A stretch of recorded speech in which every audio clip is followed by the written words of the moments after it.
Welcome, fight fans, to ProBox TV special presentation of the best of 2023. I am George DiMatteis, joined by the champs. They're supposed to be here. Hey, Paulie, Chris, we need you on the set, guys. Come on through here. We need you to come on through here because, well, it's boring if I do it by myself, and the people want to hear what the champs have to say. Chris Algieri and Paulie Najee coming up here. ProBox TV, your boxing channel, the best of 2023.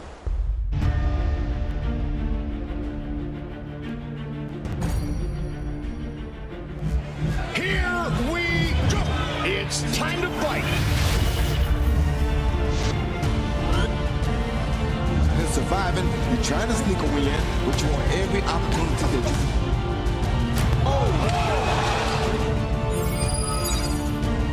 Good fighters, great fights. That's the mantra over at ProBox TV.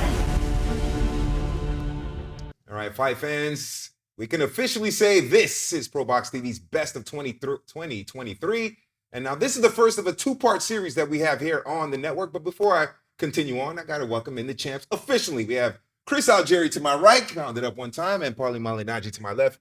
Champs, thank you very much for joining us here. Now, look, it has been a fantastic year, a great year of boxing here on ProBox TV. I mean, we're giving you prospects, later stage prospects, and contenders. And the catch is that they have to fight each other. No easy fights. Hence the mantra, good fighters and great fights. Now, over the next 2 weeks, as I mentioned before, not only are we going to mention some of the best prospects here on ProBox TV, but we're also going to mention the best fights of 2023. These two guys, Chris and Paulie, they were there ringside, so they will contribute as well as some of the other great contributors to the list.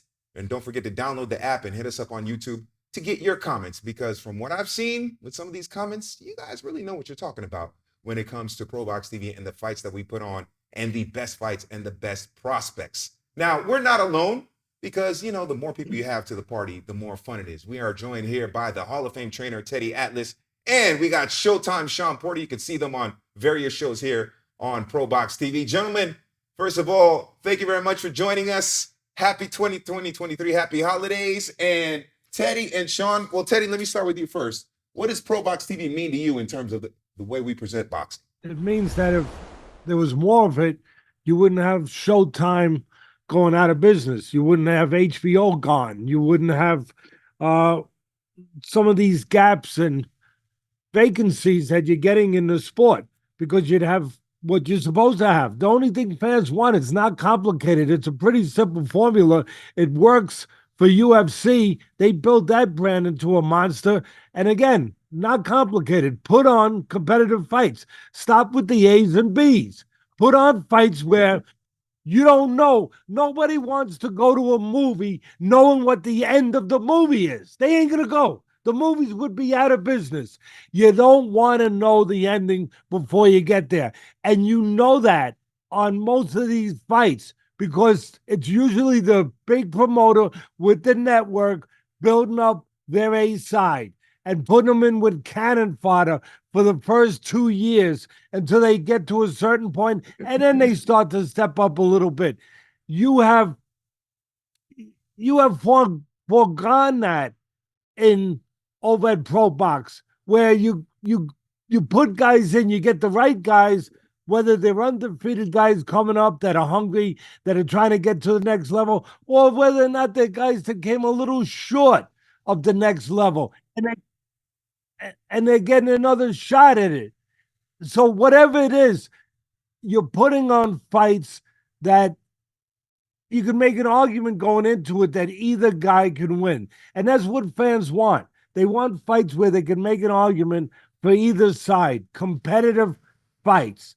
Again, that's all it doesn't have to be the huge names. These names might become huge, but all it has to be is entertaining fights where the people don't know who's going to win before they sit down. And the other side of that, of course, is ProBox TV, your channel for boxing. Boxing has never truly had one home where everything that was boxing was talked about. And this really was my mantra when I started my podcast was, here we're going to talk about the best and everything that happens in boxing, not just one specific fight or one specific group of fighters because they're with one specific entity. Right here with ProBox TV, you get to know about everything that happens in the sport of boxing, and it's reported at the highest level by the highest people who have competed and been a part of this sport for so long. And I think that that's why ProBox TV has caught fire the way that it has. I mean, people love Teddy, but they go to ESPN. They've gone to ESPN to see Teddy. They love me, but they've gone to the podcast or they've gone to other networks. Now you get to see all of us under one banner talking about everything boxing, and we're really giving boxing fans what the world has needed and has deserved from this sport for a long time. Reporting on what's happening, reporting on what has happened, and reporting on what's going to happen. And that's what you get from ProBox TV. Yeah, it certainly is important. And well, Teddy and Sean are massive contributors to ProBox TV. One of the reasons it's so popular because of their knowledge and their experience when it comes to the sweet science. And Teddy and Sean, we will hear from them later on the program here on this part one, if you want to call it that, of the best of 2023 here on ProBox TV. Now, I mentioned that we're going to talk about the best fights in 2023, but we're also going to talk about the best prospects here on ProBox TV. And we had them kind of ranked, for lack of a better term. And we'll start with number 3. Undefeated prospect, Dominic Valle. He is an exciting fighter coming up, and let's show you a little bit more about why he is one of the best prospects here on ProBox TV. Coming in at number 3, Dominic Valle.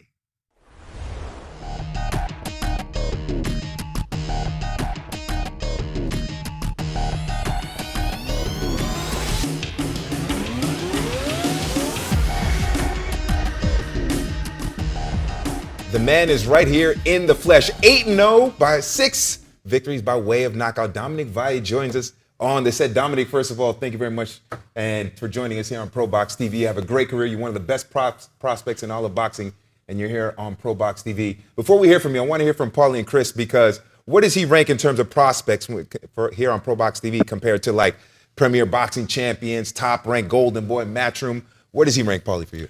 Well, that's the thing. I mean, we're talking about the top prospects on ProBox TV, but when you look at a highlight package like that, you start to think about, well, man, Dominic fits in very well as far as the best prospects in all of boxing. You know, it's funny. You look at the 130-pound division, and you look at the 130-pound prospects, and you think about the best prospects at DAZN and Matchroom or Golden Boy, and the best prospects at PBC, or the best prospects at Top Rank, and you start to think about, especially, and you think about focusing on the 130-pound division. You think about, would any of them match up well with Dominic Valle? I look at Dominic Valle as possibly the premier prospect on 130 pounds in the world right now. And, you know, and you can argue with me all you want, but none of those guys will match their prospect against our prospect here. Yeah. Dominic Valle at 130 pounds, he's got the physical presence, the boxing style, and he's got something else that a lot of prospects stop doing. He keeps improving each and every time. There's a ceiling, and if the ceiling keeps getting extended, the way Dominic Valle keeps extending his ceiling, he's going to places that are now going to start to think about world-class level. And this is why we have him here at ProBox TV. Yeah, what do you think, Chris, about his prospects compared to some of the other fighters in the other promotions? Yeah, I mean, when it comes to being a world-class level prospect, or being really just world-class in general, it takes skill, will, and dedication. This man has all three of those. And I've actually, Dominic, you actually remind me a lot of myself coming up, because I didn't have a big amateur background either. Yep. And I made up a lot of that ground with the will and dedication part. Yep. And I see that from you. I've called all three of your fights this year. We've interviewed you many, many times. I know about your coaching, training style. So I know that you train very, very hard, and that's a big part of this sport, being able to make up those gaps. And that's why matching you up with any of the top prospects out there makes a lot of sense. It's not out of the question at all. And honestly, I mean, when you have the dedication and the will that, like, I've seen you have, there's no ceiling. Like you said, Champ, the ceiling of potential in these prospects is important. But when you got dedication, skill, and you put the work in, Trust me on one thing. All the major promoters would have wanted Dominic Valle, especially they see Dominic Valle the way he's performing now. If you don't let things get ahead of you, if you don't let those press clippings affect you, and you keep staying humble and keep staying hungry, because sometimes we read those press clippings and we forget that our opponent doesn't care about those press clippings. You know, they're going to try to. They actually motivates them. So if you don't fall behind because of getting too. Losing humility because of your press clippings, I think the sky's the limit for Dominic Valle. And the physicality at 130 pounds. I mean, you won't find too many 130 pounders with this kind of physical presence. I mean, I've stood next to this guy's about my height, maybe even taller. And not only that, knows how to use it, knows how to fight, knows how to leverage those shots. Again, if you haven't seen Dominic Valle, You got to check them out. If you've been subscribed to ProBox TV, which you need to if you haven't, and if you've been watching our Wednesday Night Fight series, you know exactly what I'm talking about when it comes to this particular prospect. Yeah, don't forget, download the app as well on ProBox TV. You can see Dominic and other great prospects we have here on your boxing channel. All right, Dominic, you got the advice from a couple of world champions here. Yeah, I appreciate that. I appreciate it. I mean, I appreciate you guys for having me. But you know, everything you guys say, I mean, I also believe in myself, you know, and I appreciate everything you guys are telling me. And you know, Chris, I actually have used you as a very good like foundation, a lot of motivation from coming up. You know, I remember watching you get ready for the Pacquiao fight, and I would watch your fights, and I would watch your training, and I just saw how dedicated you were. I saw your physique, and I appreciated that, and I loved that about you. So that you're one of my motivators coming up in the amateurs, and even to this day. And Paulie, I mean, world champion, and you're somebody that I watched since I was little. You know, you're one of like my original people that I knew coming up in boxing, and to hear that coming from you, I mean, it's, you had the Cano fights in your house. Exactly. But that fight was I was too young to watch that one. Okay. I didn't watch that one yet because my first fight I actually watched of Cano was the judo. Oh, a year later. Yeah, that was a year later. Yep. Okay. Yeah, all right. Well, one of the reasons he's such a great prospect is because of some of the action, obviously in the ring. Let's take a look at some of your best fights from 2023, starting with the fight against Damian Alcala. And we want you to, Dominic, to kind of talk us through what was going on through your mind and setting up some of the action there in that fight there, because it was very impressive. You got the victory in a unanimous decision. We weren't really tested throughout the course of that fight. So let's take a look at what your highlights in the recap of that fight between Damian Alcala and undefeated Dominic Valle. All right, Dominic here. Give us a little bit of insight on what your preparation was before that fight and then what you were thinking while you were in the ring. I mean, I'm gonna be honest. For this fight, that was a very tough fight, preparation-wise for me. That was my first fight with a baby. So you know, having my son and the preparation changed throughout my training camp, and I had to change what I normally do and what I normally know, and the same rhythm and the same routine I usually had to be adjusted with a baby. But I mean, towards the end of the camp, you could see that I really started to find that rhythm, and by the time the fight night came, I mean, I was ready to go. Yeah, the uppercut's really working for you this fight. Yeah, the uppercuts was something we actually worked on a lot in this fight, leading up to the fight, because that's something that we knew we were gonna have to utilize with him being a lot shorter than me, and him coming in with his hands tight and coming forward. We saw that he leaned a little bit, so we worked on that a lot. Yeah, this was a really impressive win because Alcala was the kind of guy who was known for being really durable, hard to stop, always came back, would come from behind, and we saw in that clip, Champ, you mentioned the uppercuts, which set up the body shots perfectly. And that's one of the things I love most of what you do in your style is the body shots. Doesn't matter how tough those guys are. When you start beating up their body, changes everything. And you showed that in that fight. That was smart of you to find that and figure that out with a super tough guy. And I worked on that also, you know, going to the body, and that's something that, like you guys said, like Paulie said at the beginning, my physical, you know, my God-gifted abilities that I have, those aren't things I was able to work on. You know, my length, my height, my power that I was born with, and you know, all that comes and it shows in each one of my fights. Yeah, Dom, you know, how do you see the 130-pound landscape? Where do you see yourself as you're growing? Obviously, you're not in world title contention yet, but you're certainly, for me, at 130 pounds, I can't think of a better prospect. I don't care who any of the major promoters have at 130 pounds. The way you've grown, for me, I'd pick you as a top guy at 130 pounds as a prospect. But for you, your progression into 2024, what does it mean for you? What are you looking to do by, say, we have you here at this point next year? What would you want to have looked back on in 2024 if you had your ideal 2024? My ideal 2024 is trusting my promoter Gary Jonas and having him move me in the way that I know he will. And by the end of 2024, whether that's being ranked in the top 10 or looking towards a world championship fight, I mean that's what we're looking for. And I put my trust in him, and I think we'll be there soon in that spot. Well, you guys mentioned body shots. And I think from that fight in September against Alcala to the fight in December, that last Wednesday night fight card here on ProBox TV, I think you incorporated that body shot pretty well, Dominic, here with this knockout in the second round. Expert level. Let's talk about that. Let's talk about that fight against Lausa, and we want to get your thoughts on the body shots there and how it improved from the Alcala fight to this one. I mean, This fight, honestly, we worked a lot on my legs. Staying bladed was a very big key that we were looking at, and then mixing it up. I think that's starting to become just more natural for me to go body, head, go fight on the inside, fight long. I mean, I can do it all whenever in that case. I mean, I do all that, and I find myself pretty unbeatable when I'm in that zone.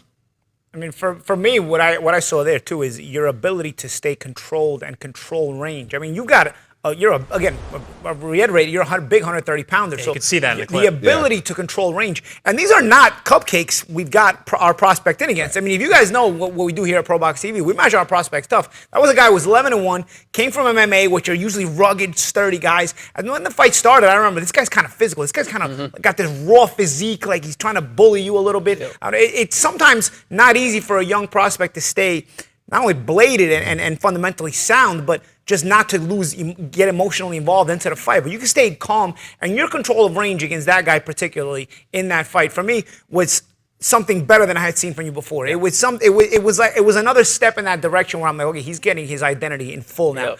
And yet you were still able to find the body shots. Because a big guy fighting at range is a little bit far for body shots, but you still understood how to and what to do when at that close range and get to that body in such a perfect fashion, because the stoppage came from a body shot. Yep. And that guy wasn't going to go anywhere. That guy was rugged. That guy was tough. That guy was being physical. He was mentally trying to break you, and instead you physically stopped him with the body shot. Yeah, and it's like you said, my potential I have to grow is, to me, I mean, it's dangerous. It's dangerous how these fighters, the other prospects and the other fighters at 130, I don't think any of them have the potential to grow like I do, and that's already coming from a pretty dangerous style that I already have. Yeah. So I mean, I think the sky's the limit for me, really. And one more thing, Champ. I'm just gonna say this: enthusiasm and passion. I always use these two words. As long as you have that for anything you do, you keep improving. Yep. The moment you lose enthusiasm and passion for boxing, you stop improving. 100%. And that's in anything in life. Yeah. Yep. And I can see the enthusiasm, because there's these kind of the betterment, the improvements that they don't come from a guy who doesn't love what he's doing. Yep. Because to make those improvements, they're subtle, but they're so big overall. And that's it. I love boxing.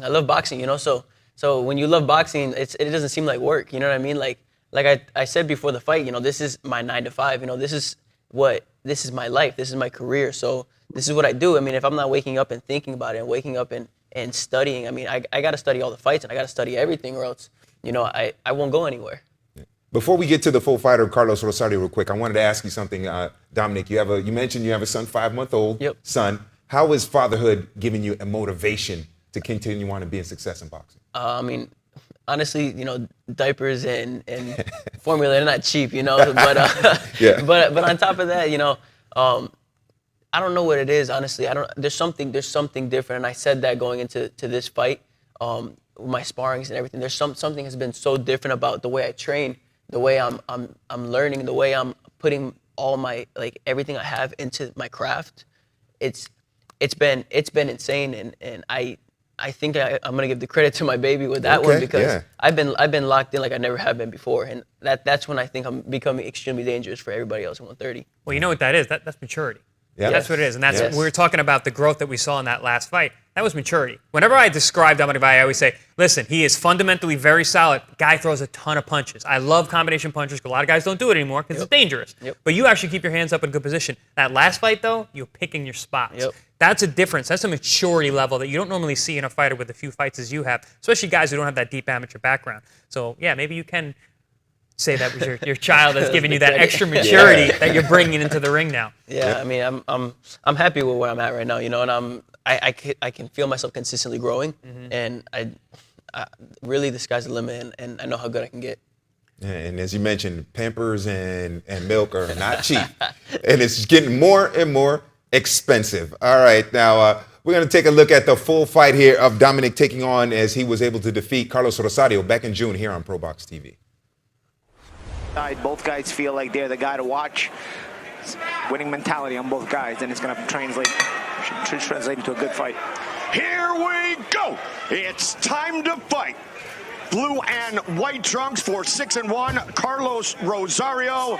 Dominic Valle, white, green, and purple. Good body work there from Rosario. He's doing a nice job doing a little push and pull from the outside. Valle is a very aggressive guy, throws a lot of combinations when you're within range. Rosario's obviously watched some tape, using a little bit of push-pull so he can't get set to let those combinations go. Yeah, it's a smart tactic on his part, champ. You know, trying to disrupt the rhythm and also, you know, disrupt the ability for Valle to find his distance. Because when Valle does find his distance, he's a very busy guy. Yeah, he lets those hands rip. With this fight getting pushed back not once, but twice. It has been 7 months and 10 days since we have seen Dominic Valle. The fight was scheduled on January 26th, March 22nd. Finally, we get it tonight. Rosario, as I mentioned, just fought 52 days ago as he goes to the body. Rosario's targeted the body a few times now early in this fight. Yeah, two of my keys to victory for Rosario were to use a push, a pull counter, and also to hit the body because Valle has a long torso.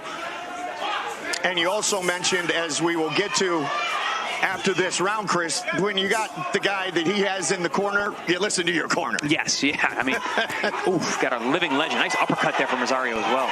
Yeah, he's mixing up the combinations nicely. Valle smothering himself a little bit at times when he gets close. He's got to make these shots count. There it is again. It's Rosario doing a good job of smothering him and causing Valle to smother himself. Rosario also staying off the ropes, very smart, because Valle, he likes to pin his guys there and let those hands go high and low. Older brother Marcus and Mark Ferre in the corner of Dominic Valle tonight. Final minute of round number 1. Yeah, you can see Rosario, he's got a very good understanding of distance. He's just making Valle miss, in and out, push, pull. And both these guys know how to fight. Oh! Valle's got to be careful staying so square on the inside like that because he's opening himself up for the uppercut. That's one thing about Valle. He's so offensive-minded at times, he, especially on the inside once he has got a guy in his range. Nice overhand right from Valle and a left hook. Ooh. Oh, sneaky Good little shot. uppercut there. This fight's opening up now. Didn't take long for these two. Which is what we expected. One thing about Valle, he's going to try to impose himself like this. You know, Rosario did a good job of staggering that distance, changing it up a little bit. But if Valle starts to get onto this kind of distance and this kind of rhythm, it's going to get tougher for Rosario to keep control of this fight. And you can already see he's starting to lose control of it in these past 30 seconds.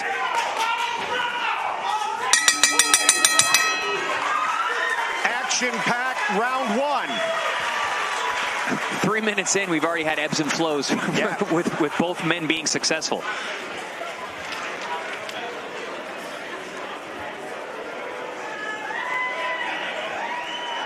See that action of already a heated first round. See that combination there by Rosario, and he finishes it with a nice little uppercut after going around the sides and getting Valle's gloves to stay short. Here again, see from the side and narrow, right, an uppercut as Valle again stays a little bit too square there, champ, on the inside. Yeah, beautiful punch variation by Rosario, picking his spot, setting things up.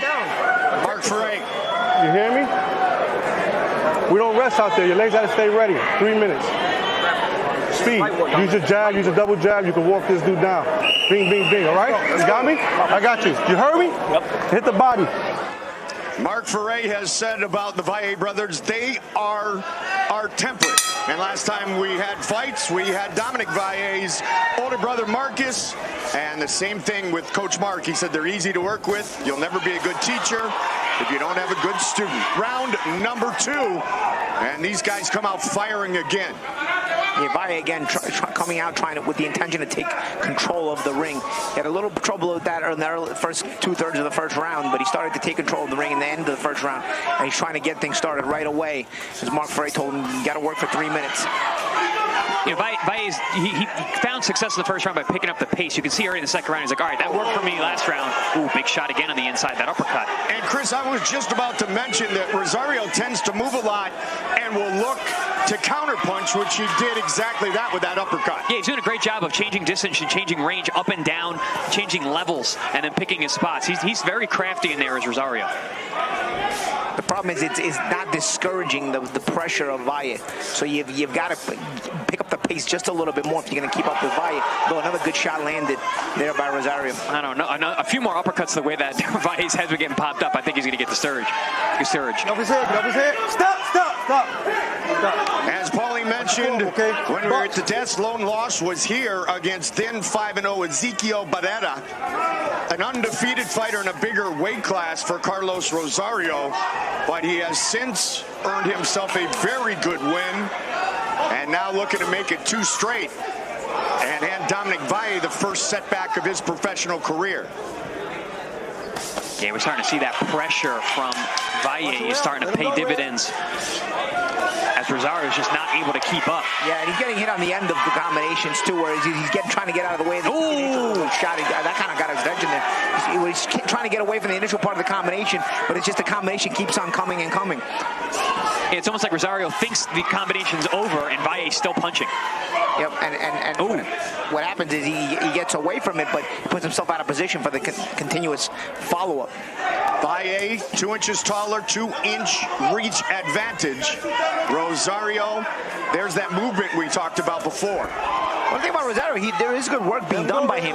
It's just it's becoming fewer and further between because Valle's consistency is becoming more and more direct. Yeah, and his size and physicality. Yeah. He's starting to push Rosario around. Good shot there. Both men trading blows. Yeah, it's going to come to a point where Rosario's going to have to dig down. Good uppercut there by Valle now. It's going to come to a point where both guys are going to have to dig down.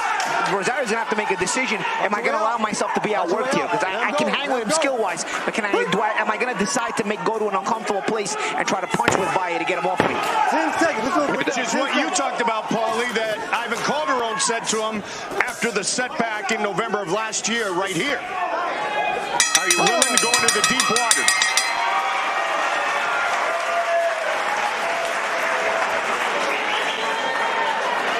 Two-division world champion, Ivan Calderon, the 2000 Olympian in the corner of Rosario. Mark Ferre with Dominic Valle. Nah, stop getting hit with uppercuts. All right, you hear me? You heard what I said? You heard what I said? You're too straight up. You're not fucking using your legs. Be on your toes, all right? Use your jab, all right? Hit the body. You're breaking him down. You got to be ready after. You got to give me an after. You're giving me your primary, but give me an after. Give me a head movement. Give me something. You understand? It's important. Here we see some action from round number 2. Things are starting to really heat up. Here we see Marquez Valle landing some big shots, a lead uppercut and then a right hand. Just like his corner was saying, you got to give me things on the end. And that's when he was having the most success. He was letting his hands go. When Rosario thought he was done, that's when the big shots were landing. Yeah, and that's the thing. Rosario may slip the first 2 or 3 shots, but again, he puts himself in a position where he's got to keep defending, and eventually Valle was getting to him. Carlos Rosario in the blue and white, green, and purple for Dominic Valle, 3rd straight undefeated fighter that Carlos Rosario is facing. Hey, Rosario's tricky, he's sneaky, he's landed some good shots in here and there, but nothing is deterring Valle. He's just walking through all the shots and letting his hands go like he likes to. We all would have loved to seen it back in January on the 26th of that month. We were looking forward to March 22nd, but it seems, Magic Man, Chris Algieri, it seems like this fight is worth the wait because they're both throwing tonight. Oh, yeah. I think these two would make a good fight no matter when it was. They just look like their styles match up really well. Oh, man, big heavy shots there from Valle. That effective aggression that we have seen over and over from Dominic Valle. Watch your way out. Watch your way out. There you go. And you can see Rosario slowing down a bit here, looking for the clinches just to get a rest here and there. He's going to have to figure out more deceptive ways to look for a rest. As there he lets his hands go a little bit on the inside, but now he's smothering himself as well.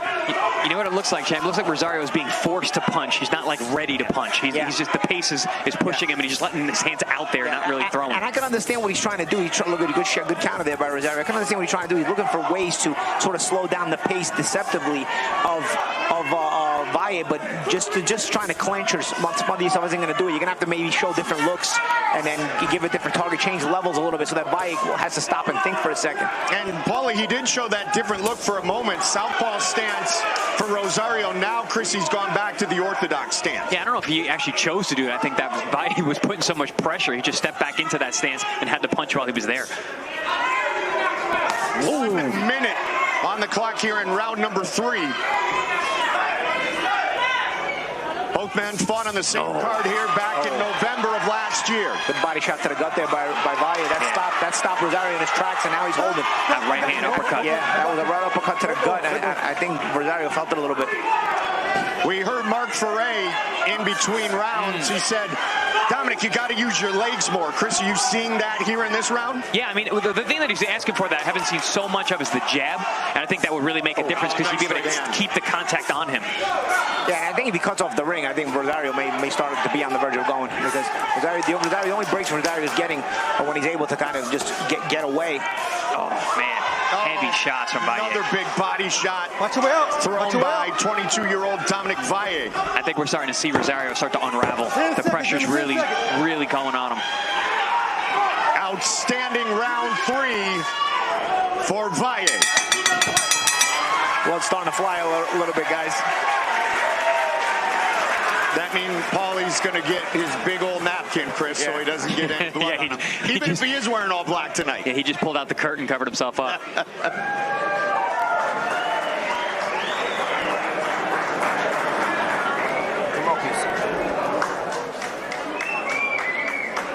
Puerto Rican showdown, the body shots there of Valle. Valle Rosario trying to fire back, but in between that, you saw the uppercut to the gut by Valle, and that, so you could see that got the attention of Rosario. He swayed it up against the ropes and looked for a chance to hold on, try to catch his breath. When you got a guy who's throwing consistent body shots the way that Valle is, that's really dangerous. He threw 3 hard body shots, all 3 landed. Rosario is very tough. Those are some big shots. Rosario, born in Puerto Rico, now fighting out of Winter Haven, Florida. Dominic Valle, born in Rochester, New York, fighting out of Tampa, Florida, training here at the ProBox TV World Headquarters. Starts round 4 with a double jab. Yeah, that was a nice sharp jab he came out with. Ooh, and a nicely timed uppercut as Rosario ducked over. The Puerto Rican connection. Dominic and Marquez's father and father's parents. The father, Junior, grew up in Puerto Rico. Mom, Spring, grew up here in the United States. Round 4, and again, body work from Valle. Oh, nice sharp left uppercut there, too. You know, Rosario's got the Puerto Rican connection there as well, you know. Yep. With Ivan Calderon in the corner, the world champion. Born in Puerto Rico, he's come over here the last few years. But if you get a guy like Ivan Calderon to believe in you, you know that you have a chance to be something special.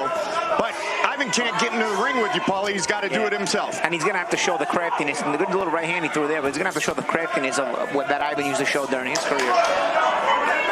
Valle doing a really good job of putting a lot of pressure, cutting off the ring very nicely. Now he's cutting off the ring nicely, yeah, absolutely. And again, catching on the end. Rosario trying to escape and getting caught as he's escaping, putting himself out of position because he's in such a panic to escape the danger.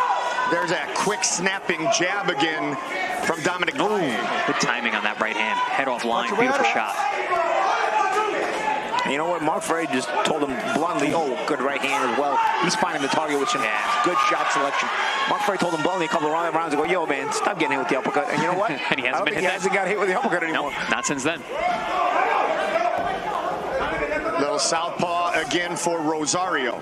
Yeah, he's trying anything at this point. He's getting outworked and beat up in there. Yeah. And again, it's not for a lack of quality. It's just he just can't keep up with the pace. Valle is drowning him. I've seen the Valle brothers train in the gym. I mean, they are workhorses. Yes. They really put in the work. And you're seeing that now from Dominic with how much output, how much volume he's putting. He hasn't slowed down at all. Yeah, and you know, you can see there in that combination, that last combination, Rosario, the arms are just weary. He's arm weary, even throwing the combination. Valle still with some good thought on his shots. Which is compounding the problem because now he cannot keep Dominic off of him. Yep. You got a guy, now your arm wear, you're not punching as hard. You got a guy who doesn't mind getting hit by you now, who's letting his hands go and landing bigger and bigger shots. Yep. Return right hand caught the chin of Dominic Valle, but again, Valle throwing with bad intention. 30 seconds on the clock, round 4. Paulie, I'm sure you can speak knowing exactly what I'm speaking about. You can feel a guy's energy when you're in the ring. Yeah. Those punches start coming off slower and slower, weaker and weaker. Yeah, and the other way around, when he's stronger, you can feel his energy there as well, and his body language and his physicality, and Valle is showing just that. Oh, good body shot. Left hook to the liver. Dominic Valle in his last fight back in November went the 6-round distance for the first time as a professional. We're headed to round number 5. I tell you, man, when I saw this matchup, I was really wondering if Valle was going to be able to handle it. Very impressive performance by Dominic Valle, man. Very impressive performance. I mean, living up to the hype that comes with being the kind of prospect he is. Yeah, I would say he's handling it with flying colors. Here we see him ripping that lead uppercut followed by a straight right hand. It's just more and more pressure, cutting off the ring, just smothering, like you said, drowning Rosario as the rounds wear on. You understand me? Be on your toes. We're leaping in with that ugly right, okay? I want to see that. Stay smart. Stay on the jab. Stay on the jab. Stay on control. If you give me any type of technique right now, listen to me. No power. Any type of technique. Touch. Shoot the right hand to the body. That's all I need. I need something 70%. I need 100. You understand me? Nothing 100. See, Mark Freddy wants nothing 100. What that's going to do is accelerate the punch output. If you're not putting 100% of the power on the shots, it's going to just make it rain punches instead. Even at 70%, you got a guy who's almost on his way out. It's going to start to affect him even psychologically because the pressure won't stop. That's also going to help Valle because he's not going to be off balance. If you're not overthrowing those shots, you're going to be right in position to keep throwing. Yeah, and it's going to make Rosario just feel like he can't get away from anything because the output is going to increase even more. Round number 5. Good counter. Marcus Valle, 1 year, 9 months, 13 days older than younger brother Dominic, who has looked very, very good tonight. And you talked about the work ethic. That comes from Junior. That comes from their dad, saying, hey, you can't take any shortcuts, Chris. And Dominic and Marcus don't take shortcuts. So you think about a long layoff with a Valle brother, and you worry a little bit less about ring rust. Yeah, I mean, when you're staying in the gym and you're staying fit, you don't have to kill yourself to make weight. Like, he's big for the weight class. Obviously, he's been working. So I mean, and when you have a conditioning and endurance like this, you're obviously not, you're obviously staying in the gym and not worried about the weight. And yeah, look at him. He's presenting himself as a physical presence constantly in front of Rosario. That stresses you. That's also mental stress there. And they have the attitude, and it's truly the case tonight. Every fight is a step up, a new challenge, a new puzzle. Dominic has told us in the past that he has to figure out. And man, he is putting this puzzle together perfectly this evening. Yeah, Rosario's not putting up much of a fight anymore. He's really just surviving, moving around the ring. And you can see the energy of Valle coming up. Steps over to his right and just prevents Rosario from finding that escape to the left every time. He might be able to get him out of here, man. I'm telling you. Rosario is only surviving because he's able to escape to the left consistently enough while still taking a beating. Body, head. If Rosario's not able to get out to the left, he's going to have even more trouble fighting to his right because you can see he's not as comfortable fighting going to his right, and he's going to be able to defend himself even less going that way. I got you. Little blood under the eye of Valle. He has a small abrasion, a little bit of swelling.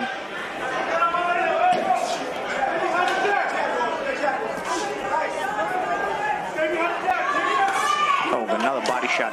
We started out this fight, praising the body shots of Rosario, but I mean, Valle has really turned up the body punching. Hey, Rosario had a good game plan. Right in the first round, you could tell what he wanted to do. He had a good strategy, but Valle has just completely overwhelmed him. And you see the arm weariness in that last combination. Really nothing left on the shots. Again, right to the midsection. Let him go. Of the Puerto Rican Carlos Rosario. Yeah, while Valle's body shots, you can actually hear the thud. Yeah. And I agree with you, champ. If he steps over, he'll definitely be able to block that little bit of reprieve that Rosario gets. But I will say that Dominic is doing a great job of throwing to where Rosario is going to go with those body shots. He steps to his left, he hits him with the right hand. He steps to his right, he hits him with the left hook. Headed to the 6th and final round. Long walk back to the corner for Rosario. And he didn't look. The body language wasn't great either. No.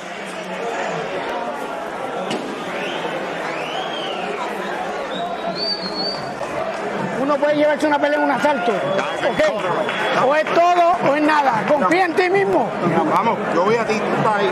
Oye, Last round, touch him right, last round. el último asalto. Baja la mano, baja la mano. Sí, el último. Ya. No podemos dejarlo. No lo podemos dejar para lo último, es el último. Tienes que dejarlo todo ahora. Mira mami ahora. Tenemos que tirar, perdemos. Tenemos que tirarlo, perdemos. ¿Ok? Tiene que darlo todo. Él viene a tirarlo también. Oye, caballo, ¿Está bien? cámbiame esas manos ahora. Yo necesito que me cambies esas manos y me tira ahora. Es el último asalto. Vamos. Telling Carlos you gotta leave it all or you're gonna lose. 3 minutes remaining in this super featherweight matchup. Dominic Valle, white, green, and purple trunks, blue and white trunks for Carlos Rosario. Mike Goldberg, former world champion Chris Algieri, former two-time world champion, the Magic Man, Paulie Malignaggi, here on a Wednesday night on your boxing channel, ProBox TV. And big right hand a few seconds ago landed by Valle. And you see Ivan Calderon in the corner was telling Rosario all or nothing now. He said you got nothing. There's nothing else to save it for. You're gonna either go for it for everything, or you're gonna have nothing at the end of this fight. Coach is being honest with his charge. I like hearing that. It's refreshing instead of just lying to your guy. Just go out. Hey, you guys out there doing good. And Not you know what? cheerleading. You can say that, Chris, about both corners tonight, because Mark Ferre tells his fighters what they need to hear, not what they want to hear as well. Hey, and credit to Dominic. He's listened and he's executed. He hasn't got hit with that uppercut again since the second round. He started jabbing again. He's cutting off the ring. Nice flowing left hand too. Double jab, turned it into a left hook at the end as well. Right off. There's the uppercut thrown by Dominic, which is why Marcus said to us, Paulie, many times, hey, you can't be a good teacher if you don't have good students. And he says the template is Marcus and Dominic Valle. Rosario's doing what Ivan Calderon said, though. He's trying to empty everything out here in the final 3 minutes. On paper, this was a very competitive fight. In reality, it is not. Yeah. I mean, on paper, I thought it was like 50-50, man. Yeah, we were talking about this. Like, this is good. This could be the fight of the night. And, I mean, Dominic Valle is just on another level. Sometimes time away from live fire, Paulie, works to your advantage. I'll tell you, it shows the quality of Dominic Valle. I'm telling you, because Rosario's a 6-1 record, and he's not 6-1 as just with cupcakes. Beat some pretty good fighters in that 6-1 record. And his one loss was a competitive loss to another undefeated guy. Like Rosario has been fighting good opposition and earned his 6-1 record. I like the adjustment that Dominic made this round. And he was winning it on pressure. Now he's coming out and he's loading up on big single shots, looking to really put some hurt on him, and it's working because Rosario's legs got a little shaky there when he got hit with one of them big right hands. Yeah, he's trying to finish the show, champ. Yeah, I like the angle that Dominic is doing to try and change his fight up and get the guy out of there. Dominic finished his first 4 opponents. This is close to being stopped. All in under 4 rounds. 30 seconds on the clock here. 6th and final round. I wouldn't argue a stoppage here at all. He's getting hit with some big shots. Valle's coming on. I give Rosario credit for trying to get to the end, man. He's trying to get to the end, trying to smother. Trying to at least take some of the sting off some of the shots by riding with some of them, man. But he's taking a beating here. These are some real big shots from a big, strong kid in front of him. And the pressure has not let up since round number 2. Yeah, look at this. Oh, that was a huge shot. Oh, he's hurt. Very, very hurt. It is all over. Dominic Valle. Yeah, we're going to say, like you said, Chris, the fight. 301 in the 6th round there. A big victory for Dominic Valle. What a performance there, and remains undefeated. Dominic is still with us here on ProBox TV as we get ready as we continue our best of 2023. All right, now, Dominic, you want to listen to this because we have a Hall of Fame trainer, Teddy Atlas, who has trained world champions. He just saw this fight, and we want to get his thoughts. Teddy, what did you make of Dominic's performance in this fight? What do you think about his future? First of all, I like the way he conducts himself. He's a gentleman, and for me, that's important. Part of your strength in the ring eventually is going to be your character, not just your physical talents. And, you know, the character will show itself outside the ring as well as inside the ring sooner or later. So that's the first thing I see is a decent young man that gets it. But I like his physicality. I like the way he knows how to. It's one thing to be physical. It's another thing to know how to impose your physicality. And you will. He knows how to impose his physicality and his will on, and he understands what it's going to do. He understands the results that it's going to get him. He reminds me, you guys will probably be surprised when I say this, or maybe you might not be. Chris might not be. He reminds me of Diego Corrales, and that's quite a compliment. Diego Corrales, the late great champion, he was tall, he was wiry, he had a smoothness to him, a silkiness to him, and he knew how to impose his physicality on you. And he was a good puncher, and he put punches together, and he would give up his height. Obviously, another thing I like about Valle is that he has the option of fighting tall or short because he knows how to fight on the inside. He shortens up his punches very well.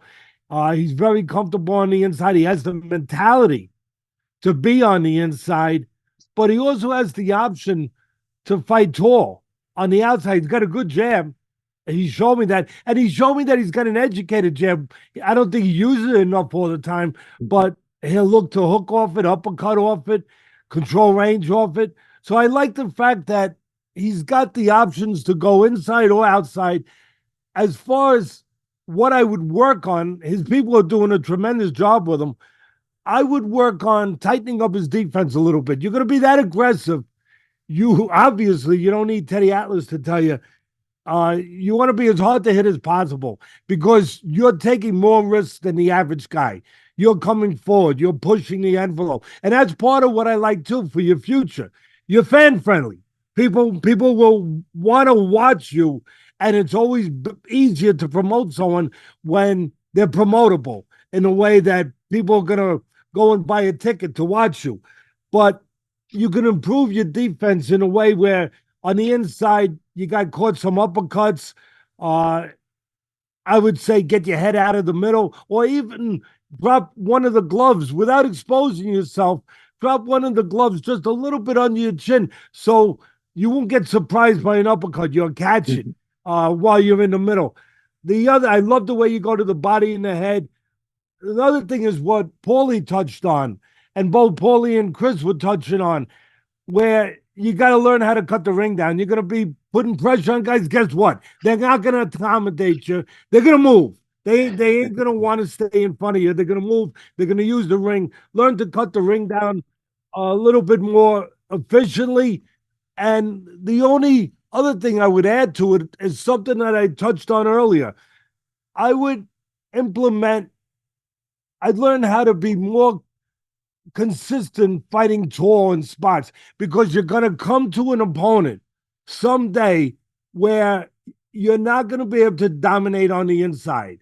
That day's going to come. I don't know when it's coming, but it will come eventually. And you're going to want to be able to control them more on the outside. And you have the physical assets to do that. You have the length, you have the height, you have everything. So I would like to see you learn how to fight on the outside. It's going to be your option, but at least you will have that option when that day comes. I love your body. I love your frame. I love the way that you're built mentally and physically. You have a great future in front of you. Like the two champions just told you. The third champion, Sean Porter, I'm sure he's gonna touch on some of that too. But good luck to you. And stay the humble person you are, the decent person you are, because I'll repeat myself. That will be part of your strength eventually. Thank you. I appreciate it. I appreciate it so much. Thank you. All right, Sean, what did you see from the fight here with Dominic that impressed you, and what advice would you have? Well, sure. No, I don't even have advice. I have two questions for Dominic. The thing that I've learned as a professional boxer is that we all have to have a studious mind. We all have to always want to get better. And not only that, know exactly what we need to do in order to get better. So I have two questions for Dominic. The question number one is, going into the ring on fight night, what do you and your team, what do you consider to be your strongest attribute on fight night? And then the second question that I have for you is, everybody says they're going to the gym to get better. What does the team expect you? What do you expect yourself to get better? And what are you looking to improve in your boxing game? I mean, honestly, I think my strongest aspect going into a fight, my strongest thing that we work on, like one of my biggest advantages is my size and my length. That's something that we're gonna keep working on and that we're gonna keep trying to improve. And honestly, when it comes to the gym and improving, I mean, I study boxing like nobody else. If anybody that knows me, they know that I watch boxing every second of the day, and every chance that I get, I'm watching a fight, and I'm making improvements to my game, and the way I do that, I watch the best fighters with their jabs, and and I try to keep my jab alive, and I work on it consistently and work on dominating that range, my length that I have and my legs to keep them off me and stay long and stay on the outside. That's definitely something we're working on more recently. Because, I love fighting, and I've always loved fighting. So I went in there to fight, but as you gain more experience as a pro, I'm understanding that it's a lot more than just fighting. It's a very, very high thinking game, and I definitely am learning on how to work on my legs and my length for sure. All right, Paulie and Chris, I'll give you just one more thing for me. The little bit of advice that I do have for you is you got 7 days in the week. If I was training 5 days a week and I was working on one thing each day, wasn't working on everything every day. You gotta compartmentalize and take it one step at a time. And the best way to do that for me was working 100% on one thing opposed to 50% on this, 50% on this, 50% on this. Try to get 1% better every day at one thing. All right, repetition, getting those reps in. For sure. I was going to ask you, Can I Paulie and Chris. one more thing, if it's all right? Go ahead, Teddy, very quickly. Go ahead. Yeah, what I would add to what I already added to, or what I already put out there, is learn how to feint a little bit. Yes. Because people are going to believe it because you're aggressive. Yeah. So if you feint someone, they're going to react to it. Yep. If you're a guy who's more of a counter puncher and moving in and out and using your legs all night, they might not believe it so much. But since you are going to be coming forward a lot, feint them a little bit, get a reaction at them, get the counter punch out of the way, get the defensive movement a little premature. Then you'll be able to track them down without leaving yourself open, maybe to a counter punch down the road. So again, you're always coming through that door. Knock on the door every once in a while. Don't go through it. Yep. All right. Great advice from a Hall of Famer in Teddy Atlas and a world champion in Sean Porter. All right, Paulie, any final thoughts? And then after Paulie and Chris, you get some final thoughts before we let Dominic go. One thing I was watching in that fight that I didn't catch so much when I was calling it. Then now looking back at it now, Dominic puts a lot of pressure on, and Teddy made the point about not getting hit clean. But I notice he doesn't get hit too clean all the time. You want to avoid getting hit with any clean shots with 8-ounce gloves because anyone can put you on the canvas when those gloves are small. But nonetheless, he reminds me of some of these pressure fighters that they obviously, if you're going to be a pressure fighter, you're a guy who's going to you're going to attract offense from the other guy because they're going to try to keep you away from them, or they're just going to fight you in a panic, or you're going to enforce your pace on them. But either way, they're going to attract more attack from them because you're going to the danger. But at the same time, I noticed Dominic doesn't get hit a lot cleanly. He's one of these fighters, and it reminds me. I know it's funny because Teddy said he reminds me of Corrales. Well, I'll say he reminds me a little bit of the way Julio Cesar Chavez was when he would pressure. He wouldn't get hit cleanly when he was pressing. You know what I mean? Like Dom gets hit cleanly at times, so there's always something to work on. And I think the jab and the feints that Teddy brought out is perfect for that because somebody once told me, one of my trainers once told me, we always used to work on a lot of feints, and when that trainer told me, your jab, when it's sharp, will make your feints better because it'll automatically make a guy bite on everything. When your jab is not working, your feints are hard to sell, So working on that jab can complement the feints, and which can then complement that pressure style that you already have. But nonetheless, continuing to not get hit clean, and the jab will help that, the feints will help that, but with that same pressure style, I mean, it leaves the opponent in a way where he sort of starts to feel helpless. And you can see it in the Rosario fight where Rosario, the sand was dwindling out of the hourglass, And if you add the little cutting off the ring consistently, you did it in spots, you do it consistently, you do all these things. I mean, again, a guy who's that big at 130 pounds like you, I mean, doing all these things, again, I mean, it just continues to add to the repetition and the growing phase of what you can become as a fighter. All right, wrap it up, Chris, here real quickly here. What do Well, you got? listen, I'm not going to add any more critiques or any more. Everybody said I'm going to tie everything up in a nice little bow. Okay. Okay. So that fight was actually a perfect display of what we were talking about. Skill, your opponent had skill, you had skill.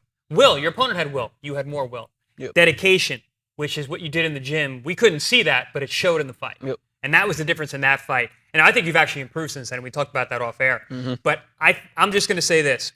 When you can fight as good on the outside as you do on the inside, who's going to stop you? So getting on that outside, and just like Sean said, working that thing every day. Pretend you don't want to fight on the inside. I know you want to. I know you want to. Pretend. Go to the gym and pretend I'm not going to do that today. I'm going to be a pure boxer.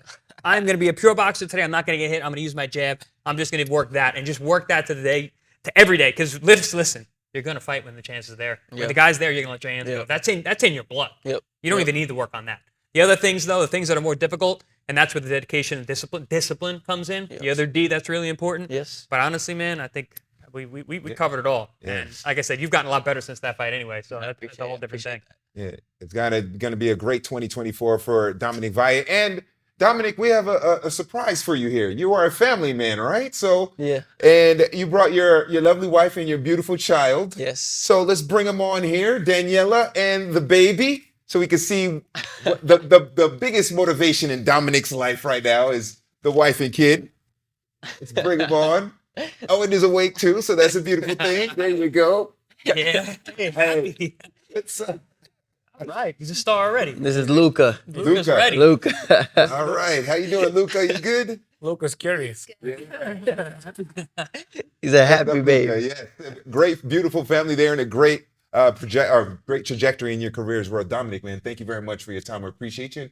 We look forward to seeing you fight and improve and remain undefeated in 2024. Thank you. I appreciate it so much. Yeah, the Dominic Valle family, Daniela and Luca joining us here on the best of 2023. And when you have a baby on the set, I don't think it gets any better than that, for real. So ProBox TV is your boxing channel. And before we reveal the number 2 prospect here on ProBox TV, Juan Manuel Marquez has a special message for everyone. So you are looking to buy premium boxing content? You have come to the right place.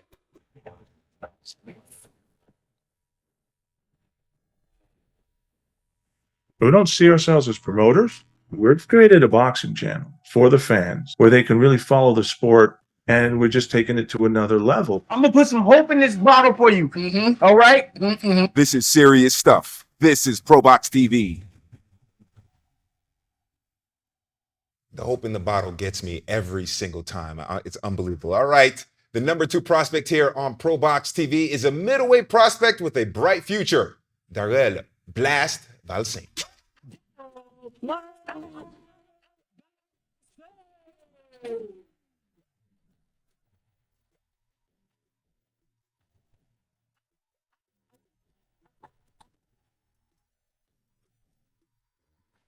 Well, I called him Darrelle because he's Haitian, I'm Haitian, so it just came out like that. But in English, you say what, Darrelle?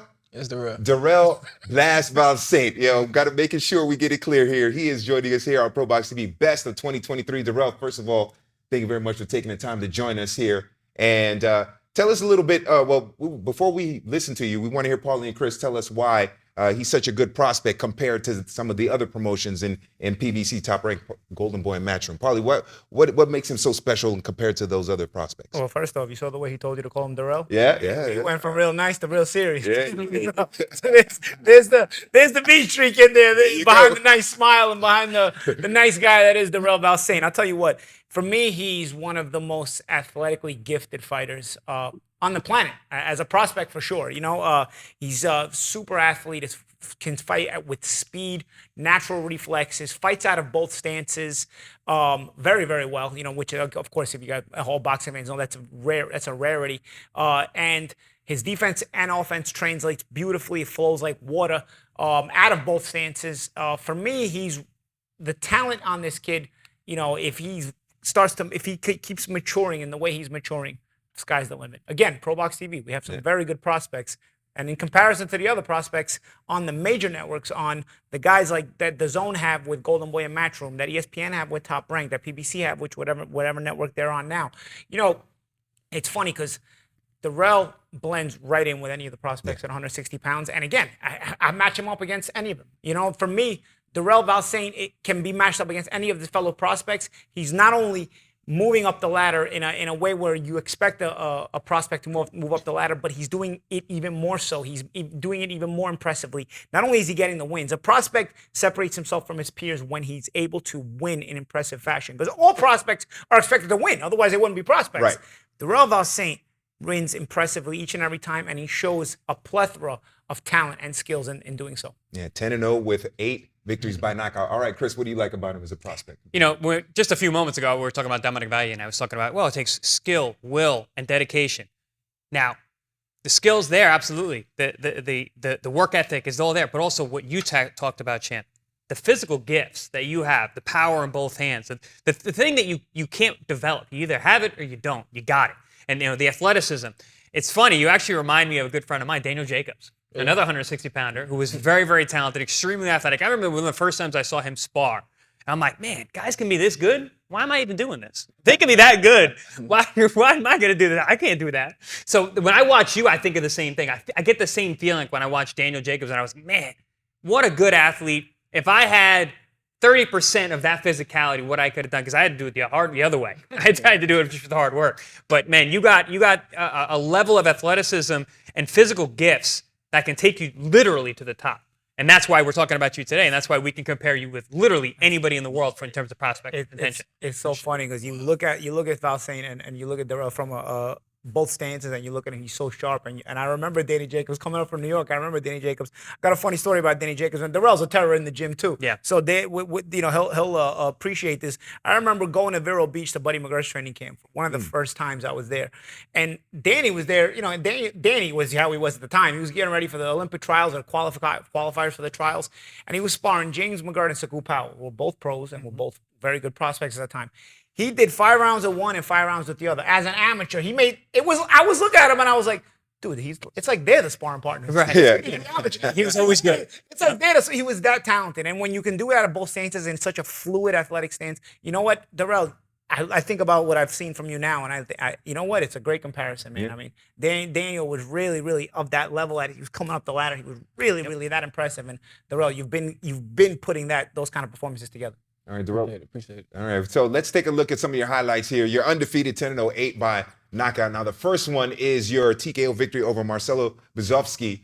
Let's take a look at that, and we'll talk us a little bit through what you were thinking and your thought process and how the fight played out for you when you won this fight.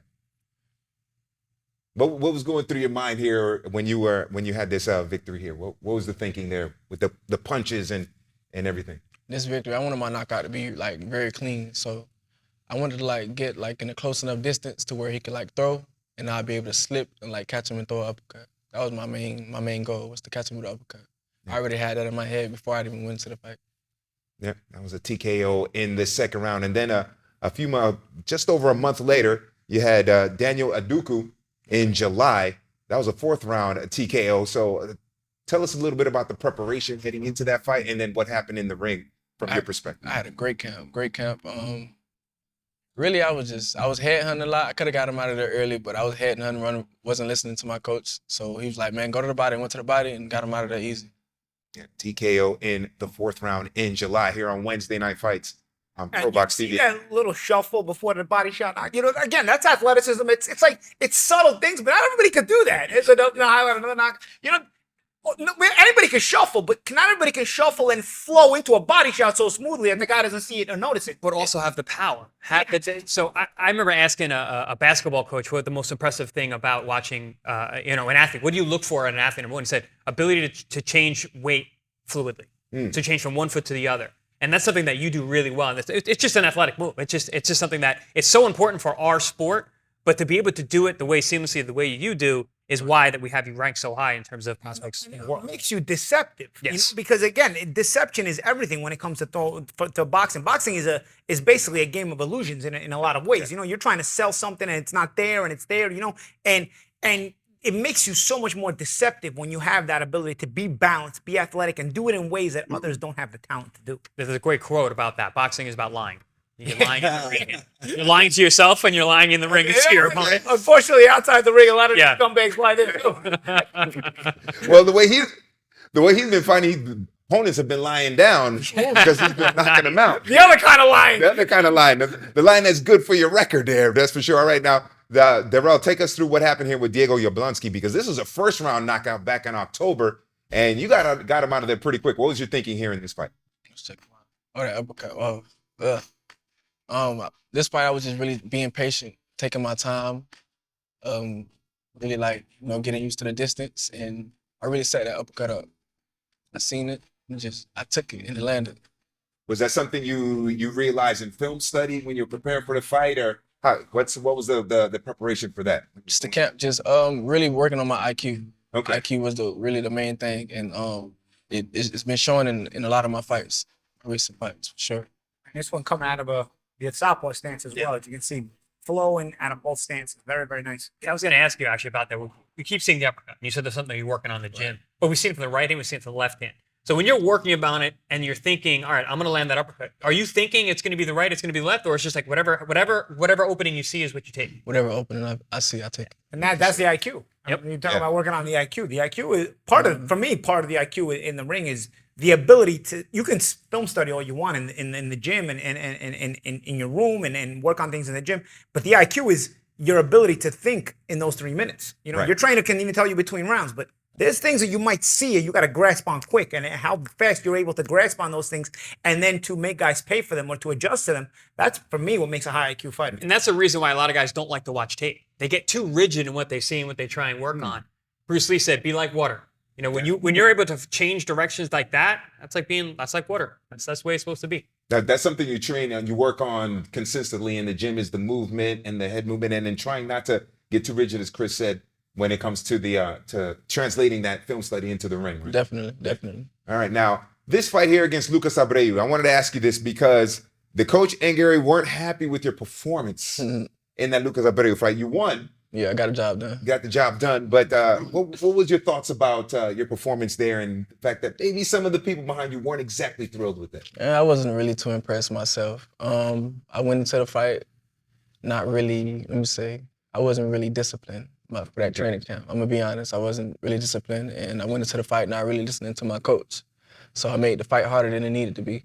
But I went in there, got the job done, went to the drawing board, talked to my coach, my promoter, went over some stuff, learned drastically, and it showed in my previous fights, for sure.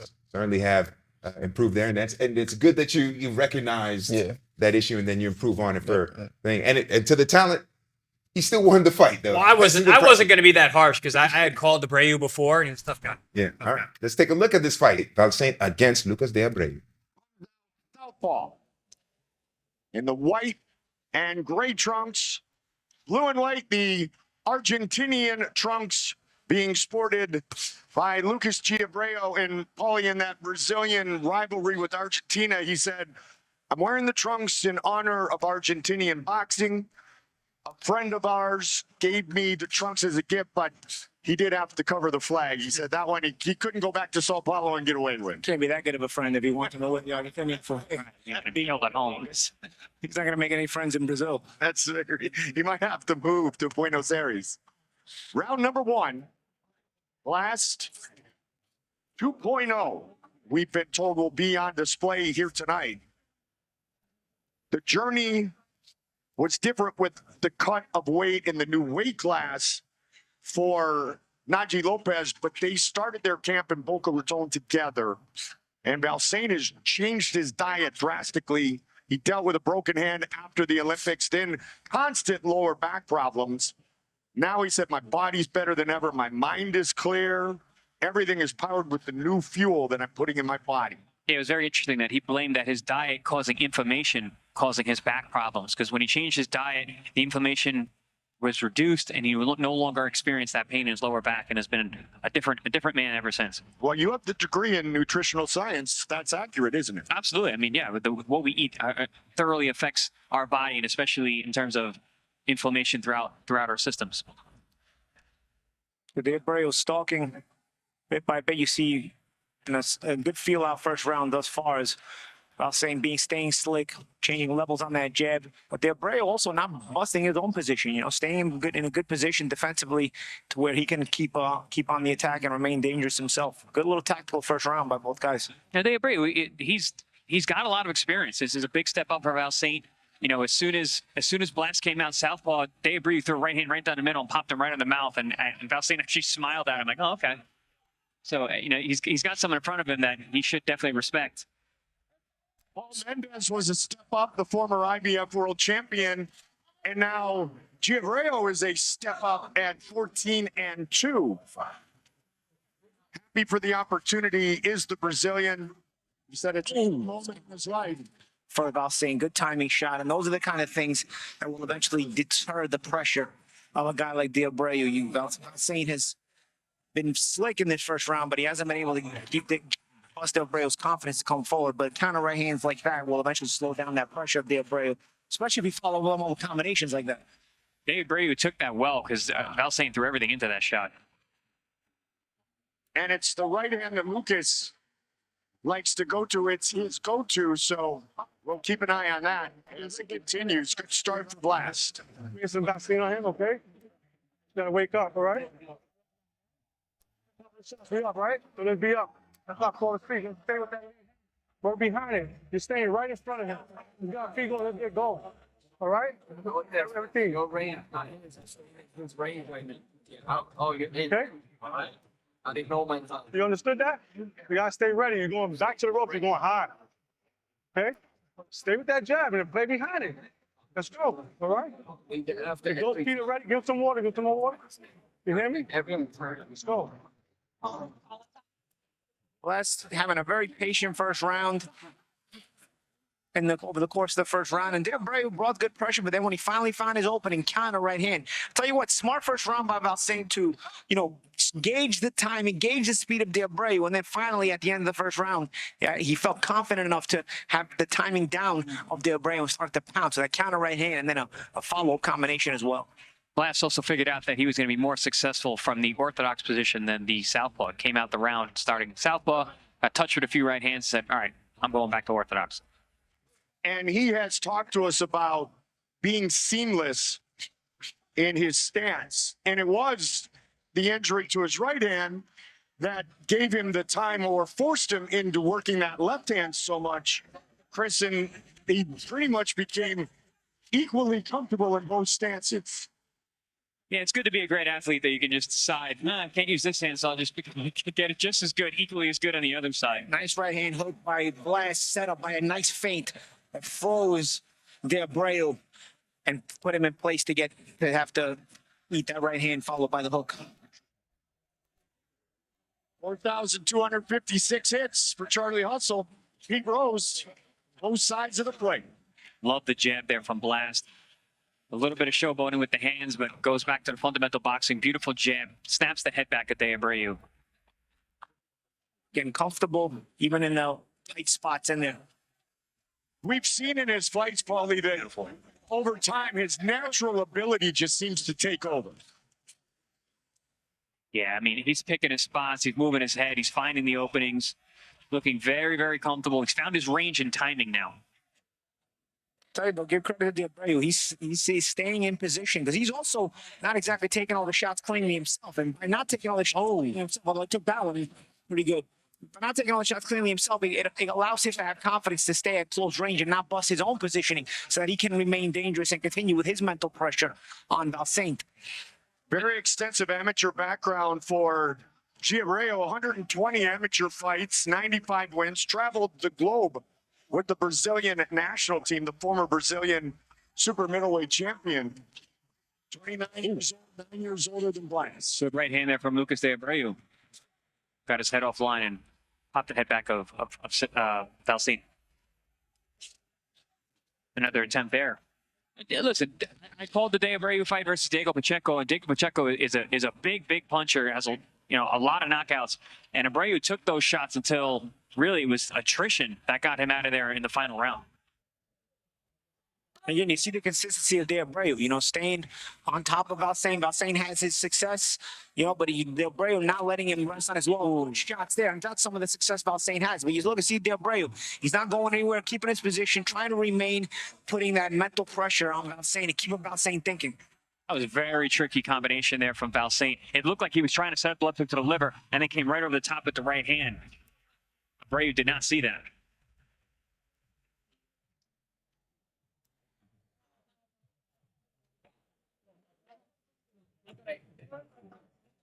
Ele tá trabalhando com os dois braços.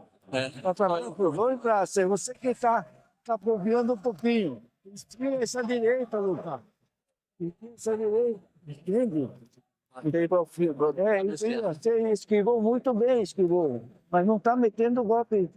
E deixa o cruzado. Esquece do cruzado. Tá bom? Here's a look at that combination that I was talking about. You see the setup, 3-2 up there. He throws the left hook. Looked like he was going down low to the body. Throws it upstairs to land the right hand. Really, really nice setup for that right hand. Yeah, and that setup was a beautiful, almost half feint to try to use that as a bait, use that as a blinder as he shifted over to the left side to come back with that hook right hand. He likes that hook right hand. And there he goes there again. Yep. Nice 3-2 to start the round. Abreu's 2 losses, the one that you called, Chris, against Diego Pacheco.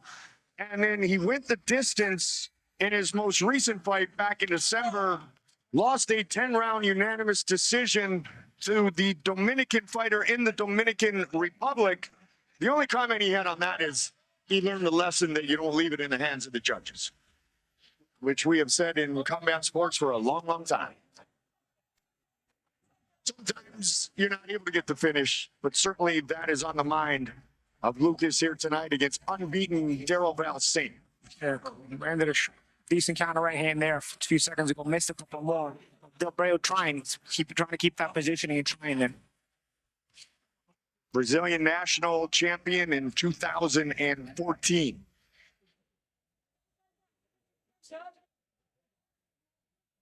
That said, Lucas has 6 times more experience as far as professional time in the ring than the Olympian Darrelle Valsaint. And when asked in the fighter meetings, he said he didn't really know much about him. I don't know if he was playing possum in that one or not. He learned a lot about Darrelle Valsaint here. Round 3 scheduled for 6, our co-main event of the evening.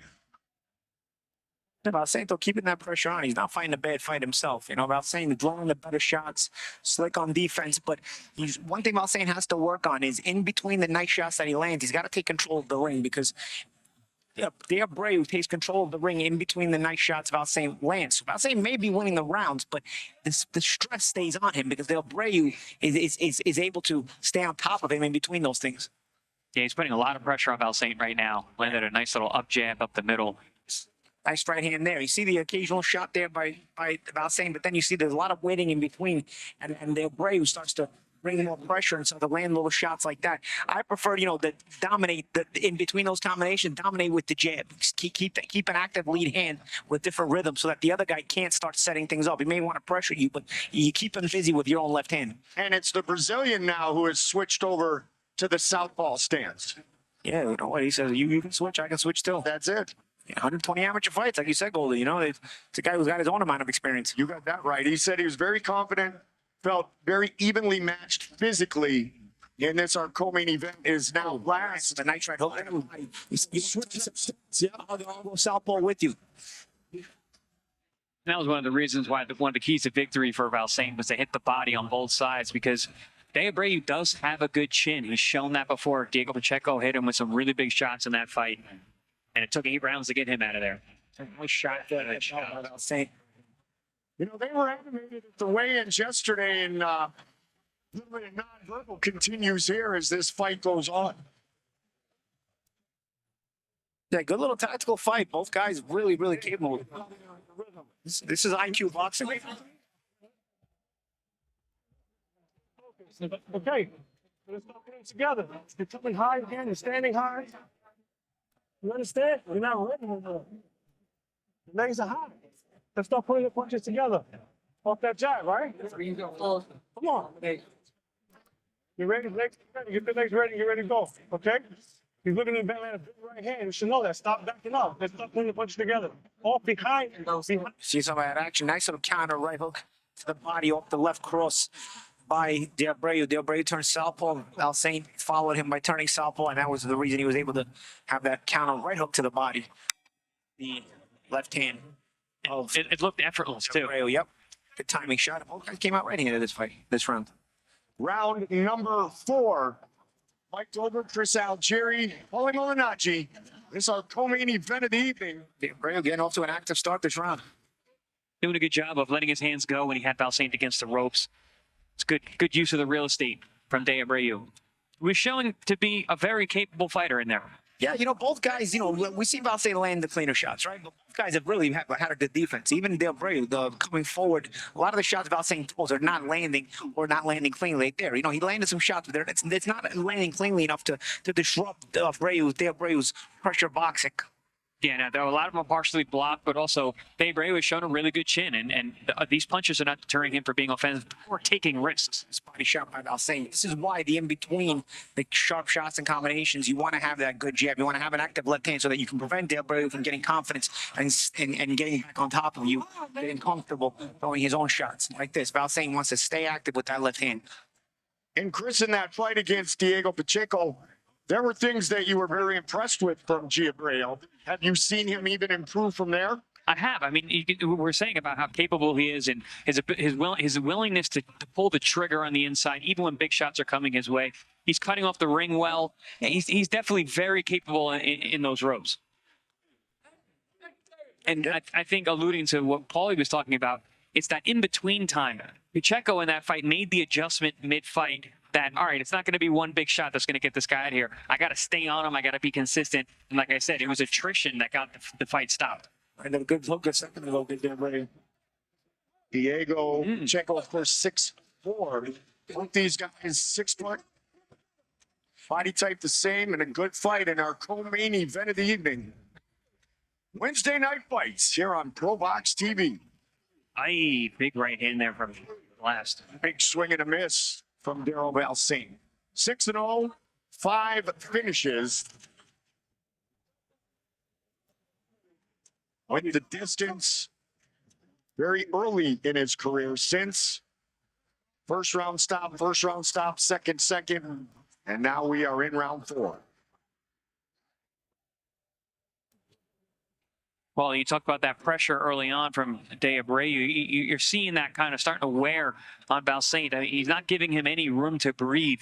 Abreu is just right there, right in front of him, touching him with little shots like that. They're not big, but they're there and they're touching him. But you see, this is why the need to counter these shots is important, because if Abreu sees no danger in getting off, you throw punches. You can make him miss, but if you're not making him pay enough, if the worst thing that happens is I miss, I'll say not trying to counter there. If the worst thing that happens to me, give me a reason to be leery of being so active. If Valsaint starts to get off with some sharp counters in between, like we've seen at times in this fight, it can deter the pressure boxing of Abreu just a little bit to give himself just enough breaks to be able to control with their left hand, which what I'd like to see Valsaint do is control a little bit more with the left hand in between the shots and in between the exchanges. Se você fica aqui, não chega, tem que ser ajuda com a perna, porra. Tem que ser mais veloz. Não pode estar bobeando, pegando o golpe do adversário, caramba.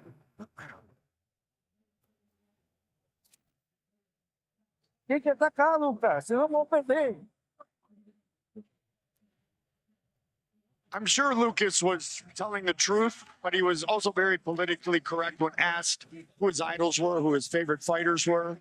With one of our founders, the Hall of Famer Juan Manuel Marquez, in the room, he said, Juan Manuel Marquez, a great boxer, a very good commentator too. His eyes lit up, right, Paulie? Yeah, but he was there. His eyes were glowing when he saw Marquez. I mean, anybody that's going to see Juan Manuel Marquez, especially when they're not used to seeing him. Sometimes, we grow up in New York with a lot of champions in the gym, but still, you see a champion that you haven't seen. Abreu probably has never met Marquez before.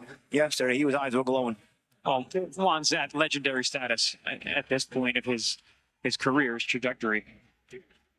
Now, when he mentioned the Hall of Famer Roberto Duran, All right, we are in round number 5. Chris Algieri, your unofficial scorecard.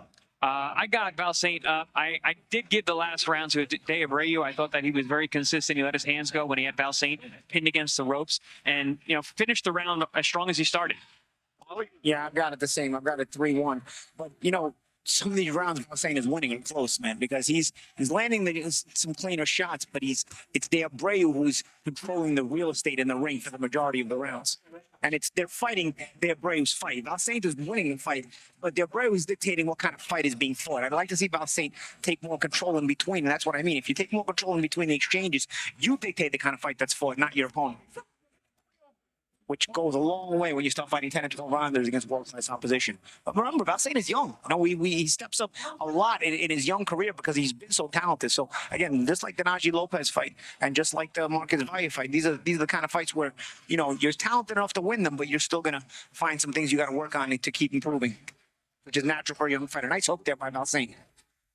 And in the last 4 fights for the Brazilian, he's gone 10, 8, 8, and 8 full rounds. This a 6-rounder. Next one will likely be an 8-rounder for Glass, Darrelle Valsaint. And let's see if Lucas Abreu. Interesting call by the ref. Yeah, I think the way he went down, it was probably the legs, but a lot of Still, you get hit with a punch. when a shot lands. I mean, God knows, referee called it a knockdown when I went down against Julio.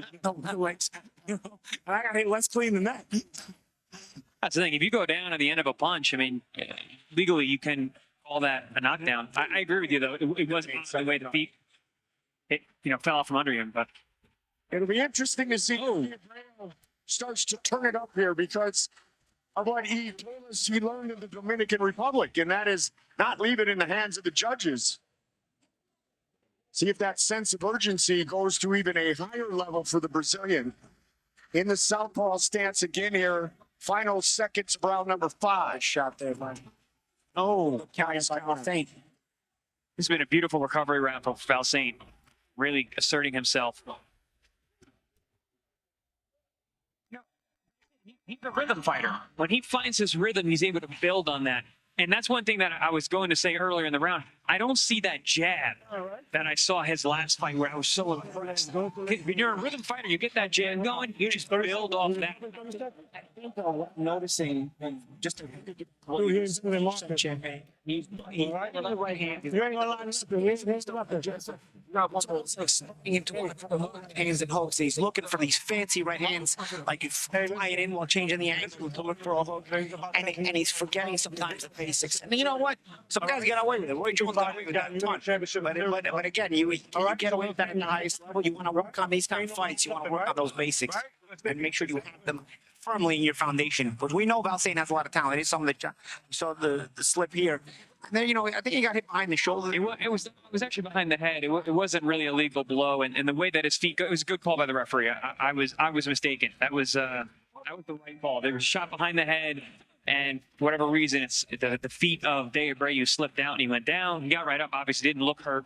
So good call by the referee. Yeah, and when I said that Judah's left hand landed a lot less than that shot, I was trying to say it wasn't a knockdown in my fight either, but the right call did not that. So yeah, the right call was made. That's wild. Last southpaw, Abreu switches. Waving gray for Darrelle Valsaint. Lucas Abreu in the blue and white trunks, a gift from his friends in Argentina. Back to the double southpaw, but just to say that Abreu goes right-handed. Hey, I'm gonna say it. Abreu fights pretty well from the southpaw position also. Both of these guys real crafty this fight. This is a high IQ fight. I've enjoyed this. Oh, for Mark Ray. And he's the kind of coach you want. He's going to tell you what you need to hear, not what you want to hear. And I'd say he scolded young Blast a little bit. He had a smile on his face after we saw Valsaint make the adjustments he made in round 5. I'll say also that I think he fights southpaws better. He understands straight right hand down the middle and then throw the left hook with their left hand. And he's landed some good tricky shots that way. And good hand, kind of right hand there by head off line, throw the right hand. Really, yep. Last win, he filled 4 rounds in his second professional fight back in February of 2021. Nice combination right there. Abreu slipping back on the shot as well.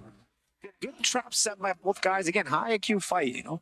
If you don't understand high IQ boxing, you may not understand this fight may not be as exciting for you, but I enjoy watching these little subtleties of this fight. Nice combination there by Valsaint. Boxing is a nuanced sport, and these guys are doing it quite well right now. On the path to glory, and as we have it set up here at ProBox, some future stars will make it, some will break. We've seen some very talented fighters no longer living and training here full-time at the ProBox TV facility. They may still become world champions somewhere down the line, but if you're going to be a future star here and potentially a future champion, you're going to move up the ladder on a high trajectory, and this, again, a very high-level opponent for Darrelle Valsaint. And very early on in his career, this is only his 7th professional fight. And he's fighting a very savvy vet with a good record. Coming off a fight over a former IBA world champion in Paul Mendes.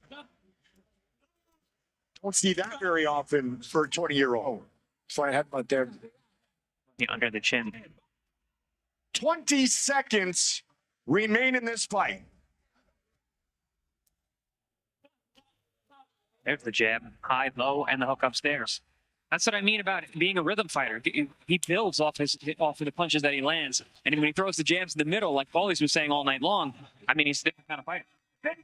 Distance.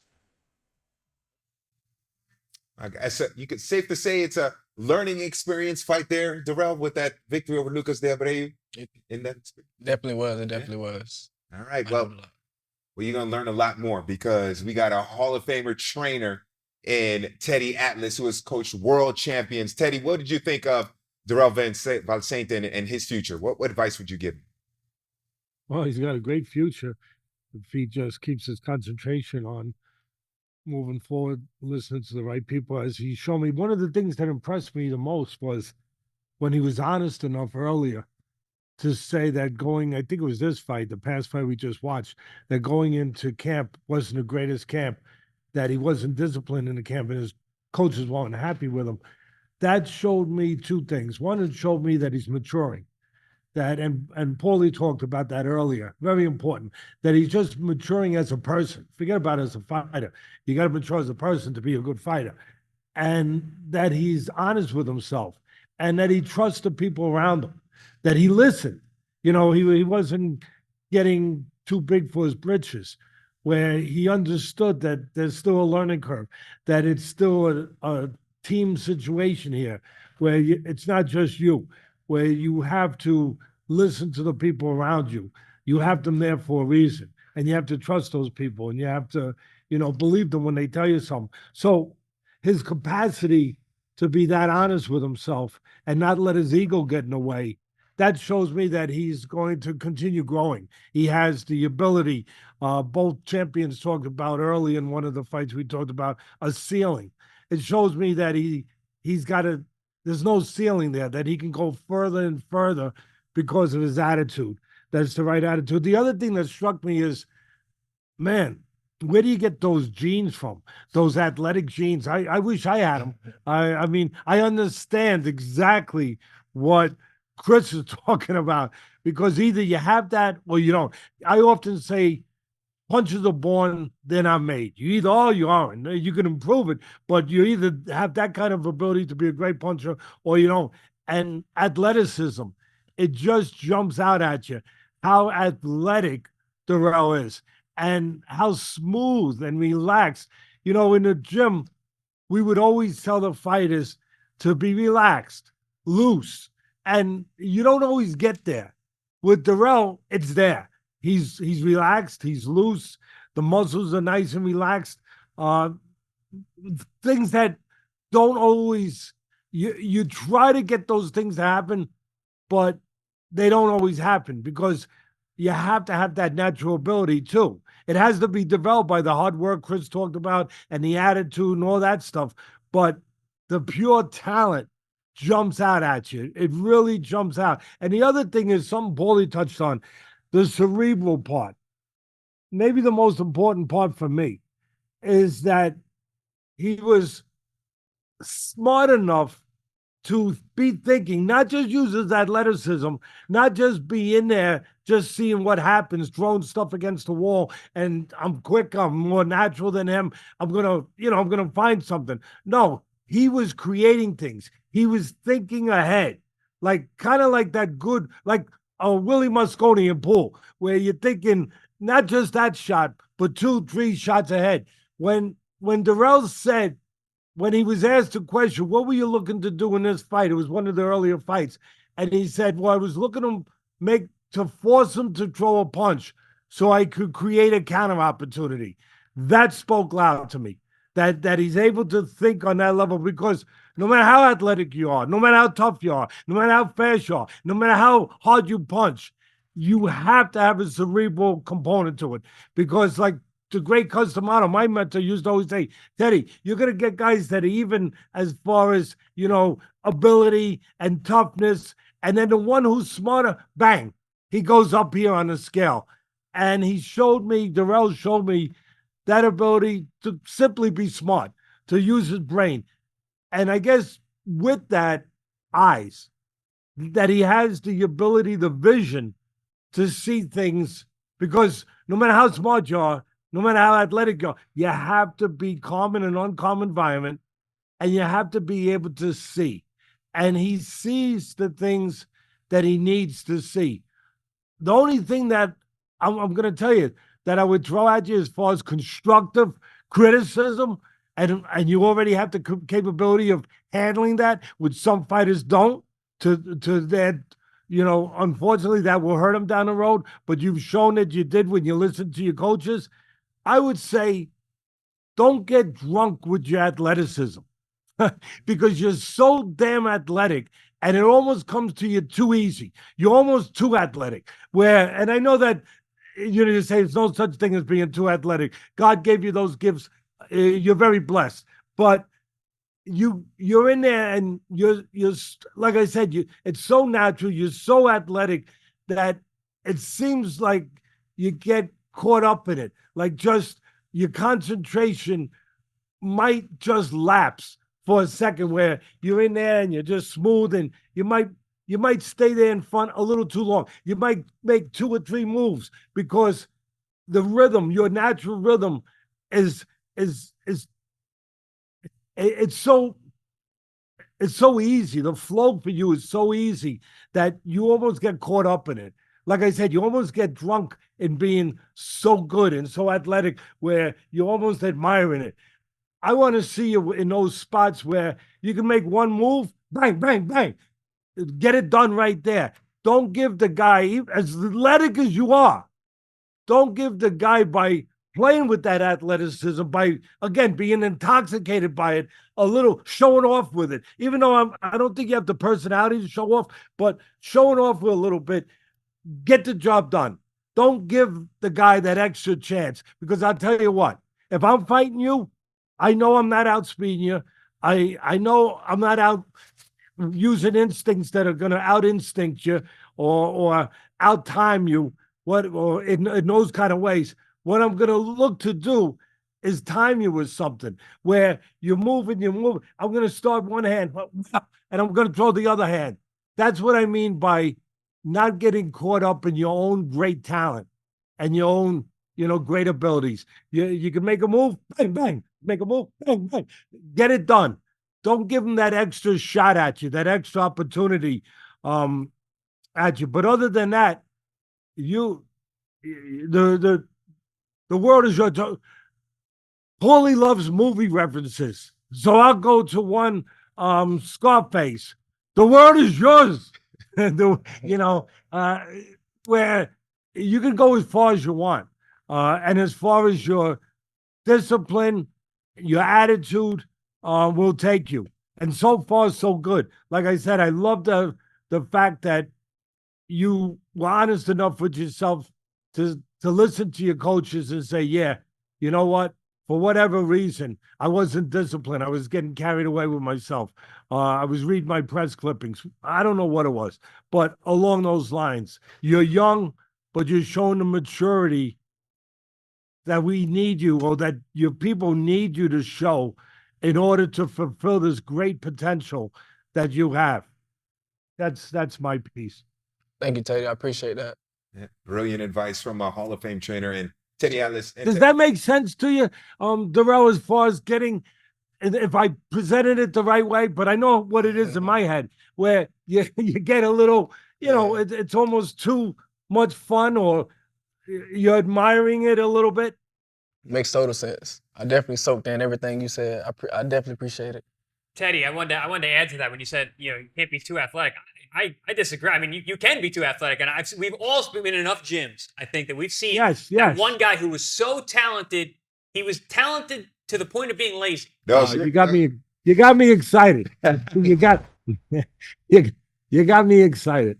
Yeah, great stuff, Teddy. Thank you very much for your time. Appreciate you. See, Darrelle, Hall of Fame trainer with some great advice there. By the way, those genes where did he get the genes? He's Haitian, so of course he got great genes. And whatever you do, don't end up like Tony Montana, please. Oh, no, if you see the end of Scarface, you don't want to end up like, the world is yours, but don't end up like that. All right. Paulie, did you want to add anything to what Teddy said and what Chris said? Yeah, I mean, I agree wholeheartedly. I've actually, I'll add to this that I've seen Darrelle fight since then. And it's funny because a lot of the things Teddy was saying, I've seen Darrelle actually improve them in those fights he's had since then. After that fight with the Abreu, I had a talk with Darrelle, and I spoke about the importance of controlling the ring. You're going to have all the athletic talent in the world, but controlling the ring, being the commander in the ring, and really from a psychological perspective, your opponent understanding that you control the ring. Where you dictate the kind of fight that will be fought and not your opponent. Just because Darrelle is so talented that, a fighter can fight his fight and Darrelle can fight that guy's fight and still beat him, right? But you're making your life a little bit harder as you move up the ladder, that gets more and more difficult. So the importance of controlling the ring, being the commander in the ring, being the guy that dictates the kind of fight that's going to be fought in the ring, and of course, those spots where Teddy was saying, instead of using that athleticism and overdoing it, maybe meeting guys with shots and being that more assertive in that way. I've seen that since that fight. I've seen that in Darrelle's style since that fight. Darrelle has the entire package, and from a mental perspective, he's maturing as well as from a physical perspective. Chris, you want to add anything to that? There, you look deep in thought there. Yeah. I'm tired of telling this guy how athletic he is. I'm tired of hearing it. I want to talk about some of the mental. So him and I spoke off air quite a bit in the last couple minutes. And Teddy, to your point, his head's in the right place. He knew what was the issue with that fight. And like you said, Champ, he's been much better since that fight. And he learned a valuable lesson that even though you're as athletic as you are, you can do what you can do, you got to put the work in the gym, not only for your physicality, but also for your mental. Because you went into that fight, you mentally handicapped yourself going into that fight, thinking about, possibly I could get tired. I know I didn't do what I was supposed to do. Listen, under those lights, we're all naked. Every lie that you have in you comes out full bore for everyone to see in a ring. There's no lies in a ring. Right. Only the lies you tell your opponent, not any of the lies you tell yourself. So on fight night, you got to make sure that you leave no lies. You leave nothing unturned leading into the ring. And I think you learned that in that fight. And that's why, since then, you've been so dominant. We had to show that fight. I'm glad we did. Because the last 3 fights, you were blasting guys out. It would have been a 10-second clip. Yeah. But we had to show this fight, which is good, though, because we can see now the progression. We can see the progression of where you are now, what you've learned from that fight. So yeah, I would, just like these guys, we've all been saying, the athleticism there. We don't even worry about that anymore. We worry about this and doing the work and leading up to the fight. Because like I said, we've all seen guys that were so talented, they just didn't do it in the ring. And I mean, wasting potential is the worst thing in the world. So you got all the potential in the world. The ceiling is very high. You might not even have a ceiling if you do that work. So that's up to you. Appreciate it. Definitely. Well, we're going to go on movie lines. Your wasted potentials from Bronx Tale. Yep. Nothing worse than wasted talent. Mm-hmm. And then we're sick of talking about his talent. Joe Pesci was sick about talking about Nat King Cole's talent too. He's talented. Let's leave it at that. He's talented. So you know what? We know he's talented, but he's maturing mentally as well. One of the best prospects in the world. And at the middleweight division, put up your best prospect. I'll still take Darrelle Valsaint. Yep. All right, Darrelle, thank you very much for your time. We appreciate you coming through here on ProBox TV Best of 2023. And we look forward to watching you fight in 2024. Thank you, guys. I can't wait. Yeah, Darrelle Blast Valsaint. You did? Yeah, you did. Yes, sir. Best of 2023. 2023. All right. Well, ProBox TV has some great contributors, and one of them is a Hall of Famer who's going to be joining us next week as we reveal the #1 prospect here on ProBox TV, one Tim Bradley. Man, it's an honor and a privilege to be a part of this beautiful panel, man. It's for the diehard fans, man. People that just love watching boxing. All the matches are always competitive, and they put on great shows. ProBox TV, your boxing channel, and Paulie and Chris, you download the app and you get all this great content here on ProBox TV. You sure do, man. You got daily talk shows. Yeah. Live events every 2 weeks is Wednesday night fights, which is terrific. Some of the best prospects in boxing as well. We are a network that has the all-encompassing of boxing. It really is something special. And for boxing fans, I think this is a long time coming. A lot of the things. There's actually so many things here that we probably don't even get to mention them all at once. Oh yeah, you know what I'm saying? Sure. So yeah, and all the matchups we have here. Just remember one thing, man. I mean, there is a certain limit to DAZN and ESPN and Top Rank and what PBC will take, right? And so some of these guys have been there and fallen just short, and some of these guys are on their way there and they haven't been signed yet. Well, that's the kind of fights we have here at ProBox TV. We mentioned we grab all of those guys who are right on the edge. Our matchmakers really search diligently, and the owner of ProBox TV, Gary Jonas, is really diligent about wanting to make these kind of fights. He gets those guys that are just on the cusp, and you say, you know what, we're going to give you a chance, but you got to fight each other. And then you can move on to other things, or maybe you hang around here for a little bit before you move on to other things. If you're able to win at this level. Then some of the best prospects in boxing, we have the daily shows with Hall of Famers and world champions alike. I mean, it's just top to bottom, a terrific channel, and really, we're your one-stop shop for boxing, ProBox TV. Yeah, Chris, Wednesday night fights, the mantra, good fighters and great fights. I mean, ProBox TV app has everything you need. Yeah, I mean, like I said, everything you need. And Champ, you put it so eloquently. I normally like to talk about the fights, but you talked about them just great. So I'm going to talk about the daily news, because that's something that I think a lot of people at home, people I talk to, they don't know that we're literally doing shows every single day. Mm-hmm. So anything you need to know about boxing, we cover everything. We don't cover pro box fights. We cover all the fights. Right. We are your boxing channel. And that's why, that's all you need. Just check out the app, come to us, see us every day, literally every day. We cover everything that's happening in the sport. If you go nowhere else except for ProBox TV, you're still going to know what's going on in boxing. So really, it's all you need. And remember, man, Chris mentioned download the app. Download the app. Yeah. I mean, it's free. Download the app, and I'm telling you, it'll be worthwhile. It's free, and you get all things encompassing boxing. If you are that big of a boxing fan where your daily routine is to search up on boxing news, or your daily routine is even to watch us on YouTube, download the app. You'll get more bang for your buck. And there is no buck because it's free.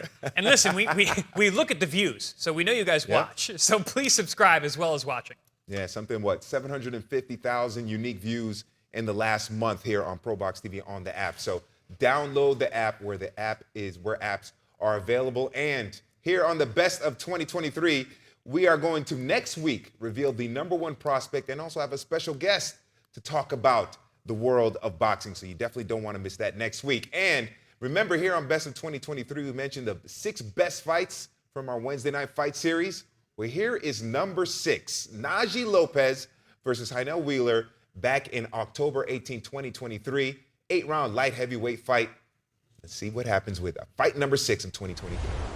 In the corner of Najee Lopez with the flag as the official introductions took part. Here we go. It's time to fight.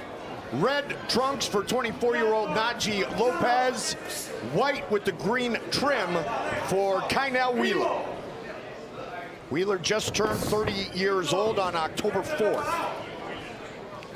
First 8-rounder for Najee Lopez. Right away, Wheeler standing very square in front of Najee. Not a great idea. He's been hit with a couple stab jabs to the body. Lopez does have that early explosive power, so Wheeler needs to be a little bit tentative, using that jab intelligently at least. And Najee looks big, tall, long. Got a good light heavyweight body. Oh, big right hand. Just like that, they're going to say it was a slip. Right from the actually Wheeler landed the right hand. So waved off by the referee. I will tell you that Kai Wheeler said, tune in and don't blink. Maybe that's what he was talking about, Chris. I mean, he is a puncher. He's got 6 KOs and his 7 wins. Yes. Najee doing a nice job of cutting off the ring, sidestepping, not following his man. And all 6 of those finishes have come in the very first round. So we got 2 guys starting. Another shot by Wheeler. That was sharp catch and shoot as Najee Lopez was digging deep and hard to the body post. But Wheeler comes right back. Wheeler wasn't kidding. He is dangerous early. We got a gunfight here, man. Man, wow. Big right again. He buckles up. Wheeler to the body. And Wheeler staying very, very calm. He really believes in that right hand. Yeah, no, Lopez felt that shot. He got hurt. Wheeler said, I'm capable, I'm gifted as well. And we are seeing it here in round 1. Lopez cut under the left eye. Wheeler's staying really, really calm. Also, he has his poker face on, as if nothing's going on, like he's in an IBM meeting. And he got hit with some big shots early to the body as well. And he, like you said, he's poker face is there. Yeah, you know, you got to credit Wheeler for weathering that storm and staying calm enough to then start punching in between Lopez. It's not just like he just weathered it and didn't do anything. He started punching in between Lopez's high-octane attack that Lopez has and ended up getting his respect there. I can't help but think about that formerly injured jaw of Najee Lopez, if that's affecting him at all tonight. It was in August of last year. Actually, kind of a odd way in which the crack in the jaw occurred. He had a wisdom tooth that was starting to be exposed, and that did the damage in a combination at the bell by Najee.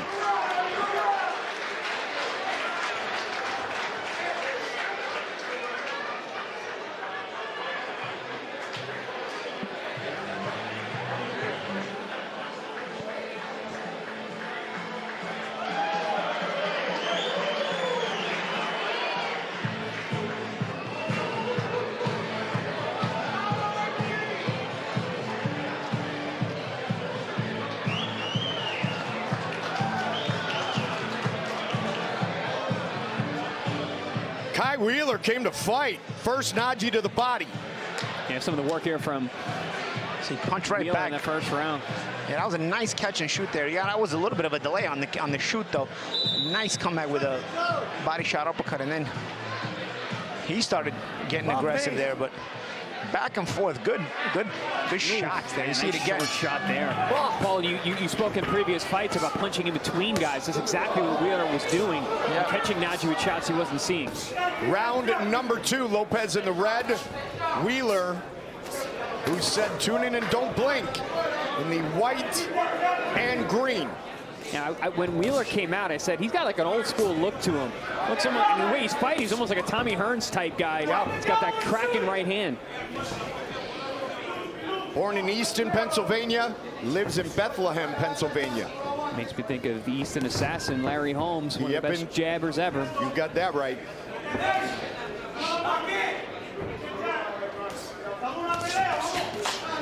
Speaking of jabs, beautiful jabs there from Najee Lopez as he starts to stalk Wheeler down. Ooh, tell you, Wheeler's tricky though, man. Yeah, even that straight right hand comes out real smoothly, no hitch, nothing. And Lopez with some speed combinations there. This is going to be tactical, and these are 2 good fighters we got here. Oh yeah, absolutely. And the last time we saw Najee, he was only in the ring for 38 seconds against Christopher Brooker. Najee wanted more work. He's going to get some work tonight from Kai Wheeler. Can't come off. Lopez loading up now in the corner. Oh, nice double left hand there by Lopez, finding the opening. Did a nice job changing up that second left hook to the head. Cut it a little short on the inside. Kai Wheeler was a pleasure to talk to. Sharp counter right hand there by Wheeler. In our fighter interviews, and I talked about Najee and all the hype behind him. I said it'd be a big win. Kai said it would be a big win for either of us. whoever comes out with their arm raised. And now I'm starting to see what Kai Wheeler was talking about. Yeah, that's a guy who's got the mindset that he's coming here to win. Yes. Talk about a deceptive record. 7-3. Who beat this guy? Well, he got beat, but he didn't believe he did. Hey, come on. The Lopez right hand now has gotten the attention of Wheeler as he backs up to the ropes, guys. You know, that consistent body work from Najee Lopez, even in round number 1, could play dividends later on in this fight if we get there. Najee looking sharp on the inside here. He's starting to figure out the deceptiveness of Wheeler. Oh, good body shot from Wheeler. Wheeler patient and then trying to answer with some fire of his own. Najee smothering him nicely. Huge uppercut. Big right hand. Boom. Oh, another one. Lopez coming out strong. Big shot from Wheeler on the inside. Counter left hook. And Wheeler's legs are not sturdy underneath him. 10 seconds. Oh, man, gentlemen, we got to fight. Oh, good uppercut. Wheeler's not seeing that uppercut.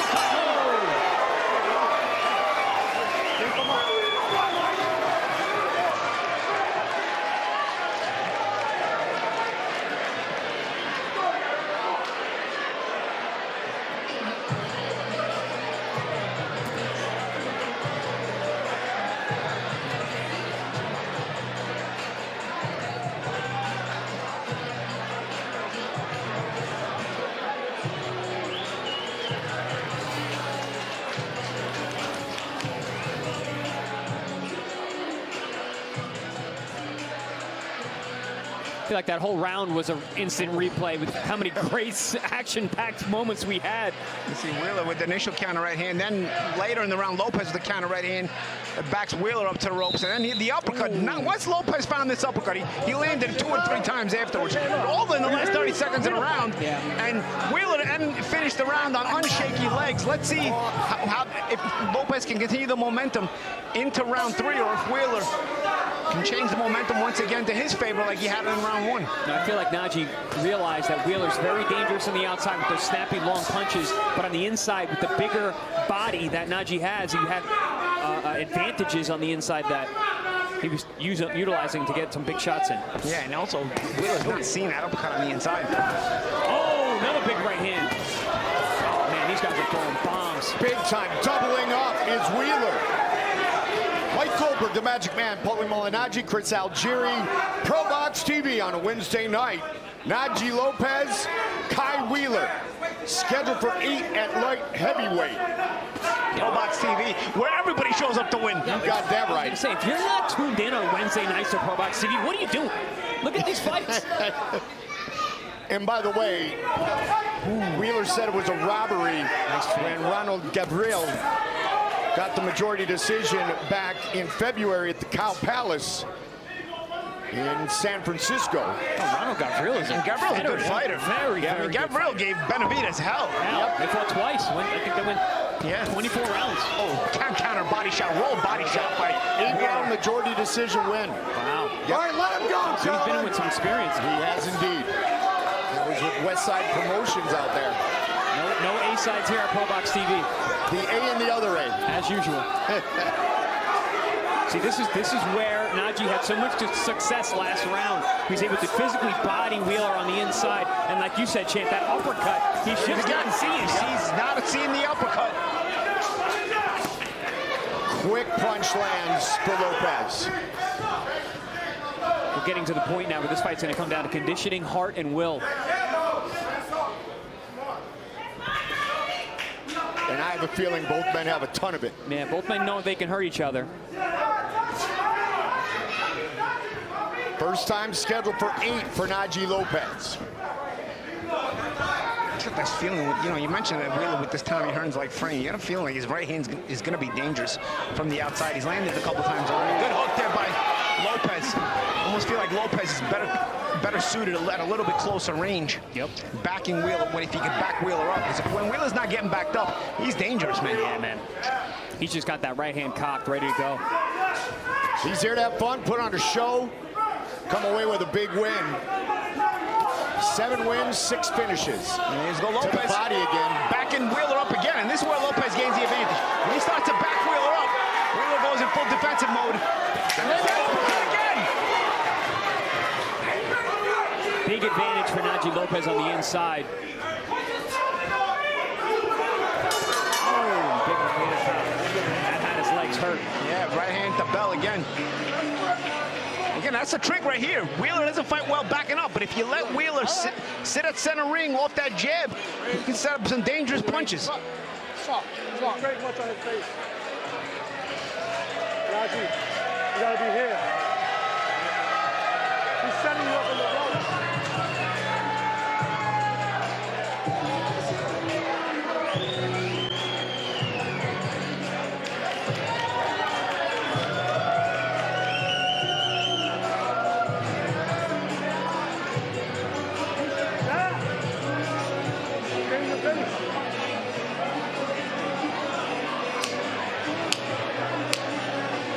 Marshall Kaufman in the corner of Khainell Wheeler.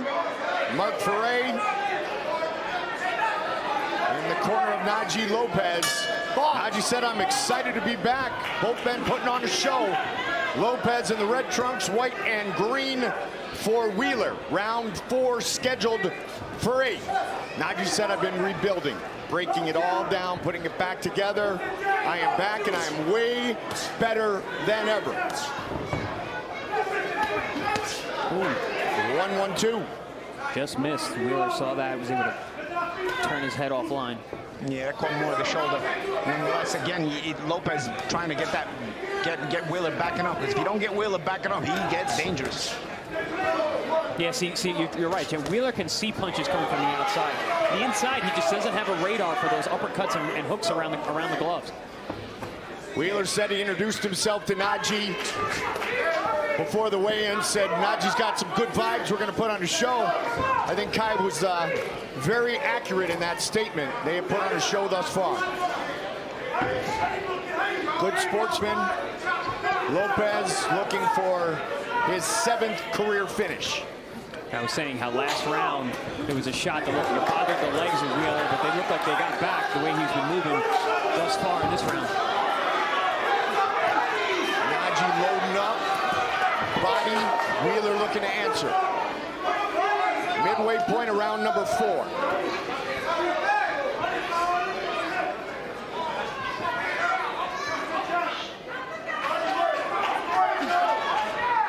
Najee trying to go 1-3.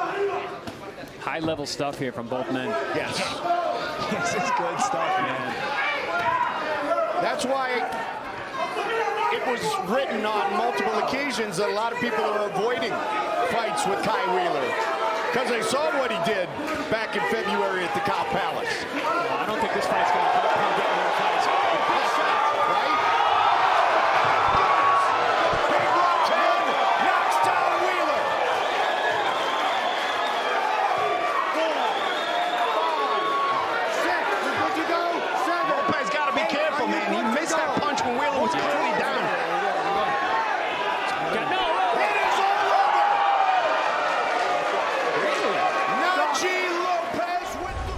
Najee Lopez versus Khainell Wheeler is the number 6 on our list of the best fights of 2023. All right, Chris, what did you make of that fight between Najee Lopez and Wheeler? Man, I'm really happy this made the top 6. This is one of those fights that, I mean, we've had a great year. We've had a lot of great fights. It's really hard to make in the top 6 because we had so many good fights.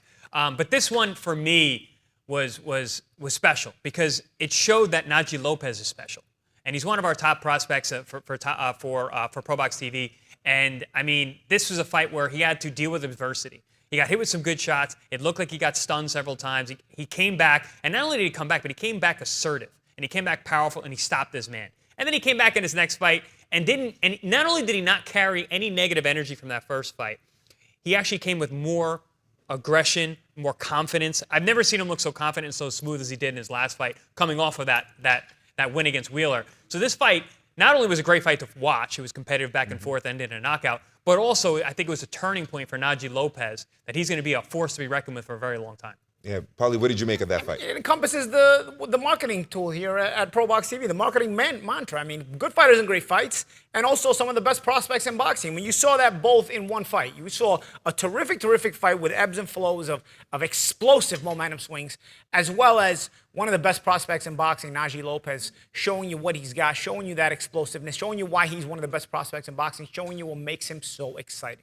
All right, let's move to number 5 in our list of the best fights of 2023 here on our Wednesday night fight series on ProBox TV. It's El Coreano Torres against Misael Cabrera. Here we go. It's time to fight. Torres in the white and red trunks. He is the southpaw who turned and took up boxing at age 12, turned professional at age 16. Cabrera, he is in the black trunks, orthodox 68-inch reach. He also owns a WBC regional belt. Mike Goldberg, the Magic Man, Paulie Malignaggi, former 2-time world champion, former world champion, Chris Algieri. Glad to be here on your boxing channel. We don't promote boxers, we promote boxing here on ProBox TV. Right away, interesting tactic from Torres, moving into the power hand of Cabrera. Normally a southpaw, you're going to move to the outside, you move away from that right hand. He's circling to his left, right into the power hand of Cabrera. Both men well prepared. Both men got the call plenty early. And as we have talked about on multiple occasions, both men have been waiting for this heated rivalry. Bad blood or not, it's still a heated rivalry to take place. The fight everyone has been waiting for. When you're two guys in the same city, in soccer we call it a derby. That's going to be a rivalry whether you dislike each other or not. You can see in the crowd when they were being announced, it's a very split crowd. Both men had a lot of people in attendance for them tonight. Yeah, it might be a derby, but I don't think it's a friendly, Paulie. No. Did not look like it from the stare down, that's for sure. Nothing friendly about it. Still trying to find the first big shot of the fight to land. Both guys having a good feel out around. A little check hook there by Torres. Torres has a natural ability and a gift for aggression, and he's used it to overcome previous foes. Yeah, you don't have to look for Torres. He generally comes out of the corner and meets you in yours. He's just that kind of fighter. He wants to be right in front of you. He moves his head quite well for someone who's so aggressive. But yeah, he's going to be right in front all night long. And Magic Man, while you were working, setting up the main event with Claudia Trejos on our Spanish broadcast, we talked about with Torres and Cabrera the great opportunity for exposure as well. Here on ProBox TV, to have this platform to showcase their skills is spectacular. What was really interesting is both men said, this is the best camp I've ever had. This is the most prepared I've ever been. This is the best shape I've ever been in. They basically gave us the same pre-fight interviews. Well, yeah, I don't think anybody ever goes into a fight, even if it hasn't been a great camp, talking about that it was a bad camp, because nobody wants that reported and then your opponent finds out, you know. So either way, you'll always tell the media you had a great camp. But both guys seem prepared tonight, you know. So far, not a lot of big shots have landed. Both guys seem very prepared as they started having a very big feel-out process here in the early going. He essentially scored that round off of body language. I just felt that Coreano was more comfortable. He looked like he knew what he wanted to do. And Cabrera, he just had a look on his face like it was a little bit like deer in headlights. He didn't know what to do. He had someone in front of him that was very aggressive. Neither man landed pretty much anything, but I don't know. Coreano just looked more comfortable to me. Yeah, it's a good point, Chairman. So like Coreano was trying to find something and trying to create it, while Cabrera was more so like waiting for it to happen. They have sparred in the past. Cabrera said of Coreano, I didn't learn much. I don't know what he means by that. It might have been a little bit of dig. It might have been, there was a sparring session, so not a lot was shown. Cabrera saying, I've known Torres for a long time. I expect him to be in great shape for this fight. He's strong, he's fast, but even that won't be enough to beat me. Coreano Luis Torres, 17-0. Misael Cabrera, 13-1. Round 2. The southpaw Torres in the white and red trunks, black trunks for Cabrera. Something to look out for from Torres is that check right hook over the top.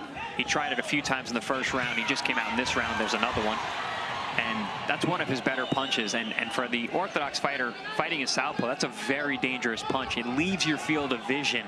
And the shot you don't see is the one that hurts the most, making that right hook from a southpaw position very, very dangerous. You see the explosiveness, the athleticism of Torres on that last combination. Yeah, he's looking for it. He's looking for that shot over the top. Yeah, you'd like to see Cabrera start throwing some straight right hands or even some overhand rights, but he's got to get in range to do it. And he's coming up short. He's throwing them too far away. And Torres has a good command of the ring and a good command of the distance. Nice body shot there by Torres.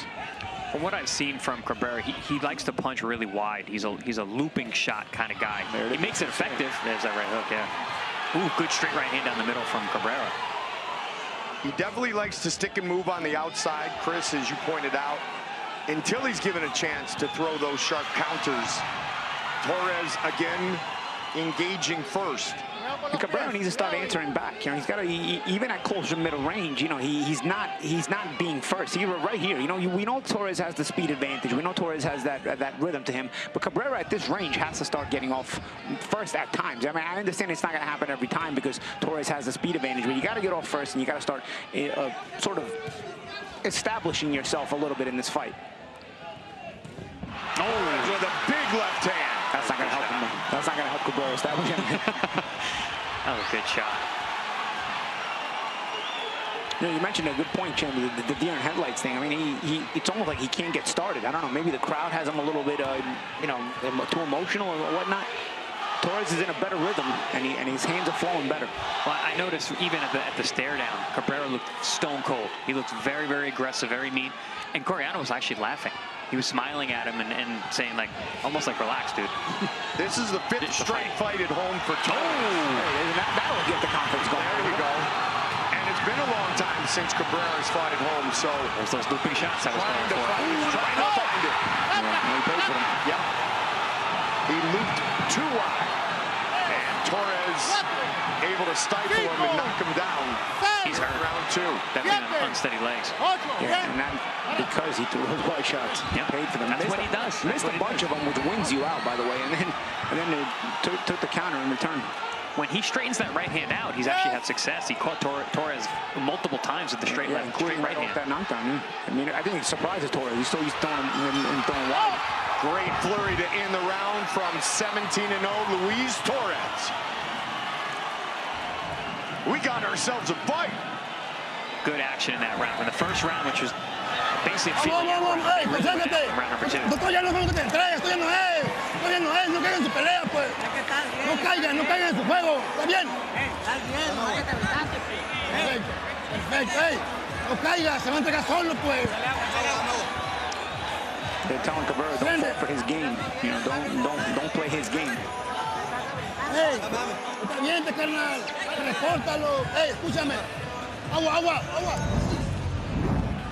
Some action from that last round, round number two, where the fight actually broke out. There you see both men exchange left hands. Torres's was bigger. It was straight through right down the line. That was the first shot that caught Cabrera. And then down over here, we see the right hook, which is the punch that I was calling for all night long from Torres.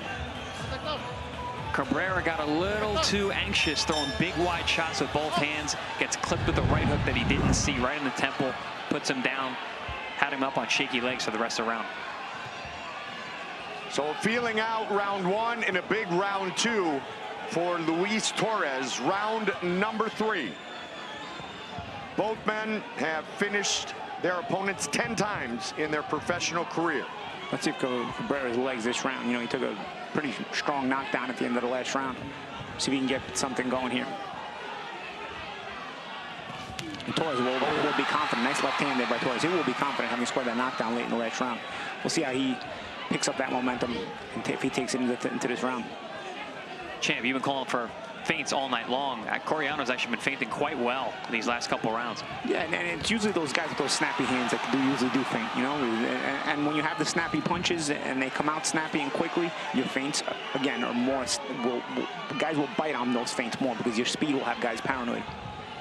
And we're seeing something from Torres that I noticed in his last couple fights. He does have some good boxing ability. He's got some nice chops and his ability to be smooth and have good rhythm. He doesn't do it often because he's usually just trying to blow guys out. But here he has to dig into his boxing bag a little bit, and I'm impressed. There's that check hook again. Yep, you called it earlier, Chris, and you utilized it perfectly there. That'll get your opponent thinking the next time he moves forward. Yeah, the deer in headlights got hit by the car. Yep. Cabrera ran off 9 consecutive knockouts to open his professional career, 5 in the first, 4 in the second. Only 1 stoppage since then. That was in his last fight back in November. The last 2 fights for Torres have gone the full 10 rounds. This one's scheduled for 10. Over the top with that left hand by Torres. That was a nice attempt and a good setup because he landed the left hand to the body and then looked down, went and threw it up. Very, very, very smart tactic there from Torres. Cabrera got that right to land on the chin of his opponent. I'd like to see more right hands from Cabrera. You know, he's had a little bit of success with it this round, landed a couple of them. He's just not been busy enough for me, for my liking. Yeah, when he straightens that thing out, it's actually been effective. I think it surprises Torres when it's straight because Cabrera usually throws wide. He throws a straight shot here and there. I think Torres gets a little bit surprised by it. From my tape review, literally the first straight right hand that Cabrera's ever thrown was in this fight. Yeah, I noticed the same thing, man. A lot of times he falls in with his head too. I was wondering about a clash of heads this fight, you know. Because Cabrera, he's another one of these guys who's on the front foot. There's that nice head movement on the way in from Torres, changing levels. As you mentioned, he's boxing, and he's using his skill set, setting things up nicely, and another good round for Luis Torres. Got a little bit more pushback from Cabrera there, but still it seems like Coriano is in control here through 3. Big smile in the corner there from Torres.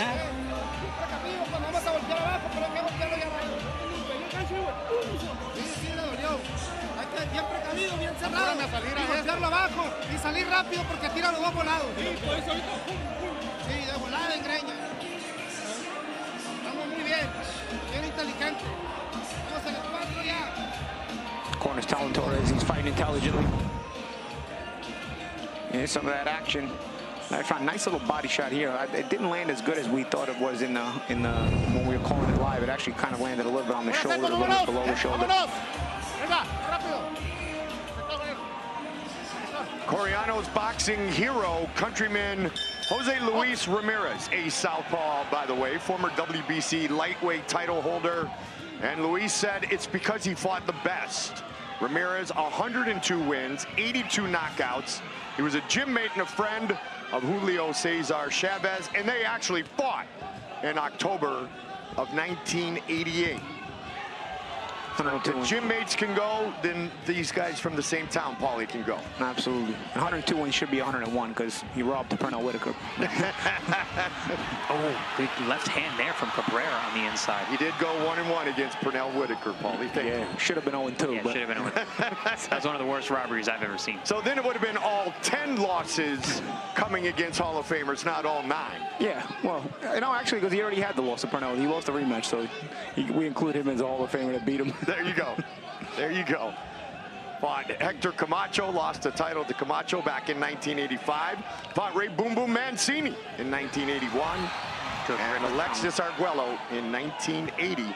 Right now, though, it's about Torres. Alexis Arguello, one of my favorites, El Flaco Explosivo. Yeah.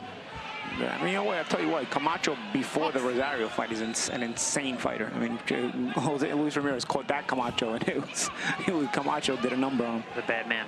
And we've talked about Arguello before, and certainly a legend, as is Jose Luis Ramirez, who's going to walk around pounding their chest after this battle in their hometown. So far, it's Luis Torres. Although Cabrera's having a pretty decent round here. He's being more elusive. He's more comfortable. He's giving that head movement. I like to see some punching off that head movement. Oh, good right hand. Again, that straight right hand surprises Torres, although he comes back with a combination himself. That's one thing about Torres, though. When you're in front of him, he throws combinations, and they're short and tight. Cabrera's much loopier. Head down, throwing shots. Cabrera trying to walk Torres back into the corner and throw some more body shots. That might be the best bet for Cabrera. Try to make this a physical fight, a grueling fight. You know, make it a little rough, make it a little, you know, don't make it so clean. And maybe Torres will get frustrated and start, you know, making errors out of frustration. Yeah, you can tell Torres is the more polished guy, so I agree, Paulie. Make this a brawl, get your head in there, swing those wide shots. I mean, he does just duck his head and throw looping shots, so go with what works for you. The thing is, he can't wait out. You know, he's got to do it. He's got to do more of that. Because if you're waiting on a speedy guy like Torres, he's eventually going to, you know, start being first again and dictate the pace. So off this head movement, I like to see some punching too. You know, a lot of times you see guys moving the head, I think it's just defensive, but it can also be a very good offensive tactic as well. Because if you can punch off of that same head movement rhythm, you can actually use that as a decoy. Oh, nice body shot. Dug that right hand into the rib cage of Misael Cabrera. Pace is picking up here, guys. All right. Se le acabó la presión, se le acabó la presión. Tú apenas empiezas, está bueno. Relaja tu mente, todo está perfectamente bien. Esta pelea no vamos a llevar de menos a más. Comienza a presionar un poquito más. Con tu cintura derecha primero. Es rápida, es perdida para que la ira. Hey, úsala no como golpe, nomás tiende y para atrás. There's a nice shot there from Cabrera, but then the answer from Torres, letting those hands go. I said if he gets Cabrera along the ropes, he's going to let his hands go. Here we see him moving backwards and firing off that backward movement too. Very difficult to see a guy move forward and throw combinations, land punches, and then fight off the back foot as well. And we saw all that in one sequence from Torres. So far, so good for Coriano. Yes, for sure. Coriano from a large family in Obregon. Had a particularly difficult childhood growing up. At one point, 10 people living in the same house between brothers, aunts, nephews, and grandparents. And his brother, Carlos Torres, is his trainer. And the cut man tonight for Luis Torres is his uncle. Family affair. It is a family affair. They all live together, so they might as well work this biggest fight of his career together. 10 people in a house sounds like the Algeria complex. That's, we call it the compound. There's 11 of us. That's a lot of people in one house. Round number 5. This fight scheduled for 10. Catch and shoot there by Cabrera. Yep. Cabrera definitely more aggressive in the last round, and here early in this round, straight right. Yeah, Cabrera's been willing himself back into this fight. He had a disastrous second round where he got dropped. It was looking like he was being outclassed. And then he came back these last 2 rounds. I actually gave him the last round, the 4th. And now he just landed a huge left hook. So you have a 3-1, Chris? I have a 3-1 with the extra point for the knockdown. Got round number 2 for 10-8. Yep. For Torres. Oh, look at Torres go body head. Something that if you've watched his previous fights, he loves to do. Yeah, very good balance when he throws combinations. He's a good combination puncher. He picks his spots well. He punches to the head, into the body, and like I said, his balance is fantastic. So he's able to rip long combinations and stay on balance. Stay in position. If you're a young boxing fan sitting with mom or dad watching the fights tonight on ProBox TV, you can pick a lot of things up from balance, front foot, using the jab properly or not using the jab enough. All of the fighters tonight have shown some different things, and it's a great lesson to younger fighters. You don't get much younger than 23 and 21, but it's a great showcase here on ProBox TV of the talents of these young fighters looking to be the next big Mexican name, as Torres just able to slip that right hand. Well, then you mentioned jabs. I mean, the whole time you were talking, I was watching if Torres was going to use the jab. He has not used the jab in a while. I mean, it's almost like he's become frustrated with Cabrera's awkwardness and Cabrera's ability to land these weird shots. And as I'm talking, he's still not throwing his jab. He's just doing a lot of, I don't know what he's doing, but he's not doing anything. Yeah, he really let Cabrera off the hook. He had him really hurt and was really outclassing him in those first couple rounds. And now, like you said, Cabrera just being awkward has gotten his way back in there, landing big shots. He's obviously a good puncher too. But yeah, if you're really letting it go. If you're a technical fighter, I mean, I don't think he's throwing a jab only 2 minutes. If you're a technical fighter, I mean, the basis of your technique should be off your jab. Could it be an injury? He hasn't broken his smile the whole night, so I don't know. So his jaw's okay. Giving a little strut back to his corner, but I don't think he did anything. He looks happy. Paulie, you like that round from Cabrera? Yeah. I think Cabrera's working his way back into this fight.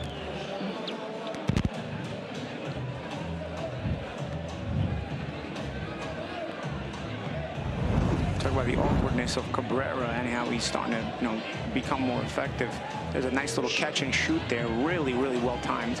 As he catches it on the glove and then comes back with a nice hook. See Torres trying to return fire. A lot of punches thrown, but not much of them landing.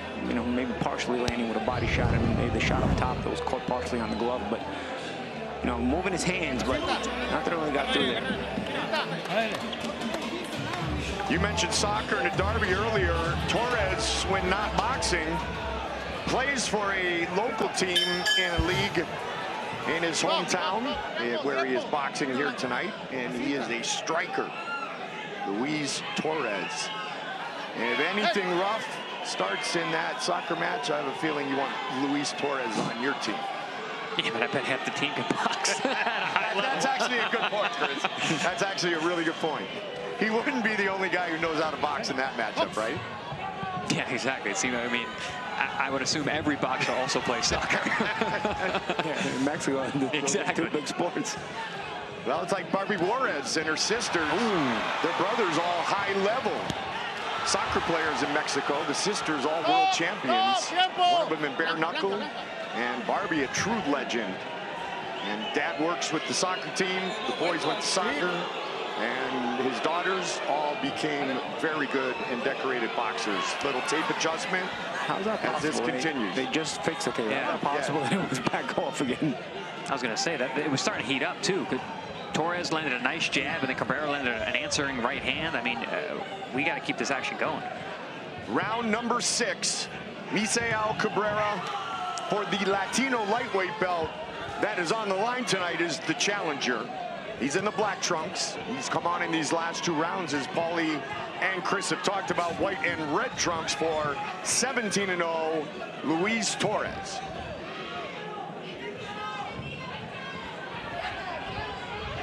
And it seems the more awkward that Cabrera gets, the more success he has, and the less that Coriano does. Yeah, Coriano, that counter right hand there by Cabrera. He's starting to get some good timing shots in Cabrera. He doesn't look like, much of a technical fighter with all his awkwardness that he does. But you know what? There's a bit of technique to him and a good sense of timing to him. And I said that he throws looping shots. I didn't mean it in a bad way. There are a lot of fighters that make that effective, and if you need to have good timing, like you said, champ, and it seems like he does. There it is again. It's offbeat rhythm, but it's timing. Yeah. Oh yeah. He knows how to make it work. And it's starting to work, and it's starting to tell you what else is doing. It's starting to confuse Coriano Torres. He's starting to put his hands in his pocket and just taking pictures, watching.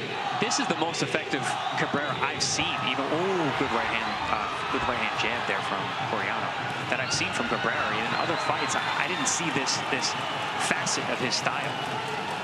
Somebody's got to learn to put on tape and on the glove. It's coming off again. Yeah, this is we can't be having a break in the action like this. These guys are really starting to heat up and finding their rhythm. I don't like that at all. And if you are going to need a little tape adjustment, you want it to be when you need to take a little break.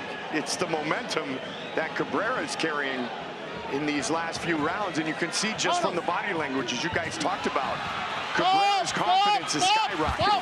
And he comes back, lands a right hand, and then in the clinches, he's his hands moving. I don't know why the ref is trying to break them there, because it was Torres doing the holding, and Cabrera's trying to punch with his free hand. You can't hold the hand if you're doing the holding, but if you're being held, you're trying to punch with the free hand you have. That's allowed.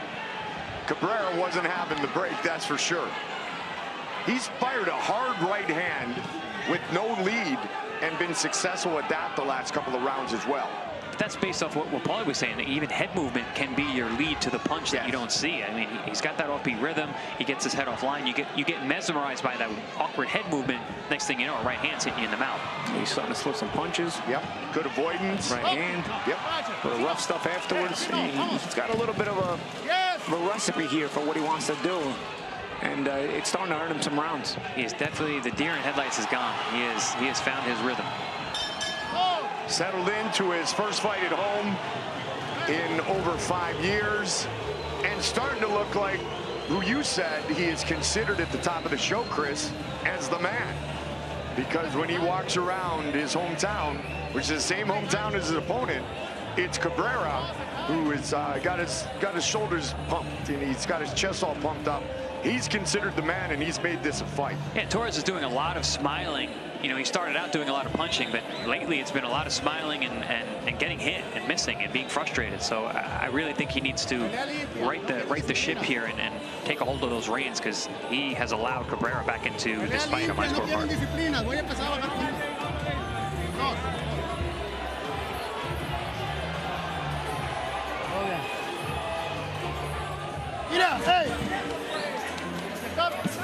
I tell you what, there's also energy in Cabrera's corner too. Yeah. You know, there's always energy. They're always keeping him at a certain level, keeping him motivated. I don't know. Torres goes into the corner smiling, and a lot of times there's not much urgency, doesn't seem to me, in that corner. Round number 7, our main event of the evening, scheduled for 10 for the WBC Latino lightweight title. Yeah, good shot there by Cabrera a few seconds ago. Cabrera trying to work his way back into this fight. And if you look at the scorecards alone, that knockdown in round number 2 could become a big factor in the numbers game. Yeah, it's the only thing separating the fight for me. I have it 57-56 to Torres, and that 1 point being from the knockdown. It would be an even fight on my scorecard if not for that knockdown round number 2. That's kind of what I was thinking, but you made it sound so much better. Thank you, Chris. Well, I have the scorecard in front of me. So, well, you know. We know what I don't like what's going on here for Team Torres is he's not setting any kind of pace. No, again with the glove. Oh, here we go. Dude, we gotta find out what tape that is so we can tell anybody at home never to buy it. Yeah, we're gonna bankrupt the company based on this telecast. And look, they went to a different tape now. Look, they got themselves, they had to go to a different rule. Look, there's no advertisement on that tape. I've never seen a tape come off like that so regularly. But and again, it's working against Cabrera because he's the one who's building up the momentum. But back to my point is that, you know, the way Cabrera's fighting, it's not a heavy pace because Torres isn't really doing much these last couple of rounds.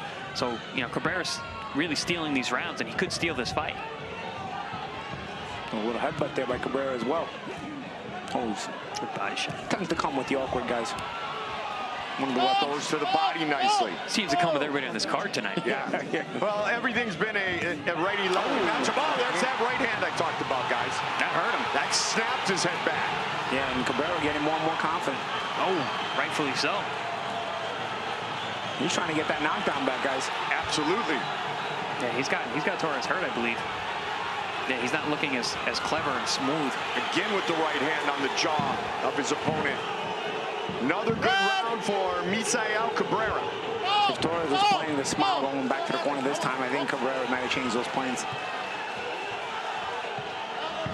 Both men very aggressive, putting on a show in a fight that they both said the fans in their hometown, Obregon, Sonora, Mexico, have waited for a long time. A little trash talk for them. I mean, could you have a bad blood fight without the trash talk? Absolutely not. Got to have a storyline, and this one does. Yeah, do a little bit of drooling on the part of Cabrera now. That's it. We got it all in this one. Not for the faint of heart, this fight. Got that right. Is it hanging off his chin? Yep. Oh, that's awesome. Torres comes in with a nice combination. 15 seconds on the clock here in round number 7. Yes.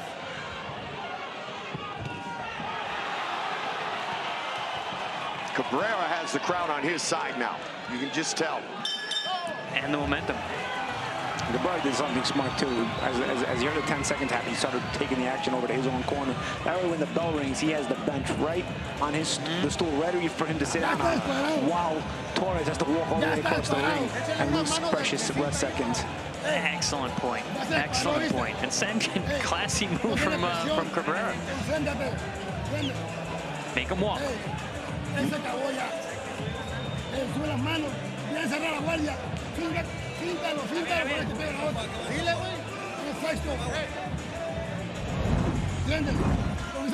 Cabrera has been running away with these last couple of rounds, and that straight right hand was something that's actually been effective all night long. There's the headbutt too that Paul was talking about. That has also been quite effective against the southpaw Torres. But yeah, when he straightens that right hand out, he's been able to find Torres' chin time and time again. I'll tell you what, when you throw it straight every once in a while, it makes the looping one effective too. Because now guys can't get a sense of timing or a sense of anticipation. Because that's what a lot of defense in combat sports is not only just timing, it's also anticipation. Now we see Torres coming out very aggressively, Chris. Yeah, he pinned him into his own corner. Yeah, great combination. Luis Torres trying to get the momentum back, and a good start to this round. Even Paulie Fili had the 57 seconds in the corner because he had to make the walk. I'll tell you what, they gave him the memo this time in between rounds. I don't know if they were telling him the last few rounds, but they gave him the memo. Maybe Cabrera's 62 seconds were too long, right? Torres as aggressive as we have seen since about round 3 or 4. The head underneath the chin of Cabrera too. That can be annoying, and that's also a little. I'll tell you what, these punches have gone through. Yeah, to the body now. Torres, the southpaw, white and red, black trunks for Cabrera. WBC Latino lightweight title on the line, and this a big round, a big start to round 8 for Luis Torres. Torres is doing a lot of damage this round. Yep. Wow. Wobbles Cabrera there. And again, I'd say Cabrera for a few rounds might have been getting his confidence up. I think he, maybe he gave himself a false sense of security. I don't think he thought Torres had this kind of round in him anymore. I think Torres had so much success early boxing on the outside. He got away from what he normally does, which is really go right at you and let his hands go. Got away from that. Started this round just like that. Is having the best round of the fight since the second. I've given Cabrera the last 4 rounds straight. Me too. I mean, I think this fight hasn't been that hard to score, right? I mean, the first few rounds were Torres just controlling the action, and then all of a sudden, it's like Cabrera woke up. And this round has been all Torres. I mean, clearly there must have been a memo in the corner that Torres got. Cabrera woke up, and here in round number 8, Torres trying to put him back to sleep. Look at the crowd is chanting, they're into it. This is what it's about. Wednesday night fights on ProBox TV. This is not where Cabrera wants to be. I'll tell you, Torres has been using that lead right uppercut in the midst of the combination this round, and it has been really effective as it has been splitting the guard of Cabrera. Thanks, champ. And that was the punch that I thought was going to be effective for Cabrera, because he's got a great uppercut on both hands, and I haven't seen that at all tonight. And now what a difference in the body language from Luis Torres. Hands loose, feeling it, and he's really been powerful here in round number 8. Punishing Cabrera over and over after it seemed like Misael had gotten control of this fight. Long punches. I'll tell you what, he got a second wind here, and after not throwing many punches the last few rounds, I guess we can't be shocked. Well, right on the cue there, Cabrera actually landed an uppercut. Yeah, Cabrera's still there with the timing. I'll tell you what, but Torres, if he said he had the best camp of his career, you would expect him to have more endurance than he showed in the last few rounds, and it all came out this round. Well, we've been talking about this fight being a real fight, and it certainly has been. We're kind of on a roll here on ProBox TV, guys. Let's keep the ball rolling. Got that right.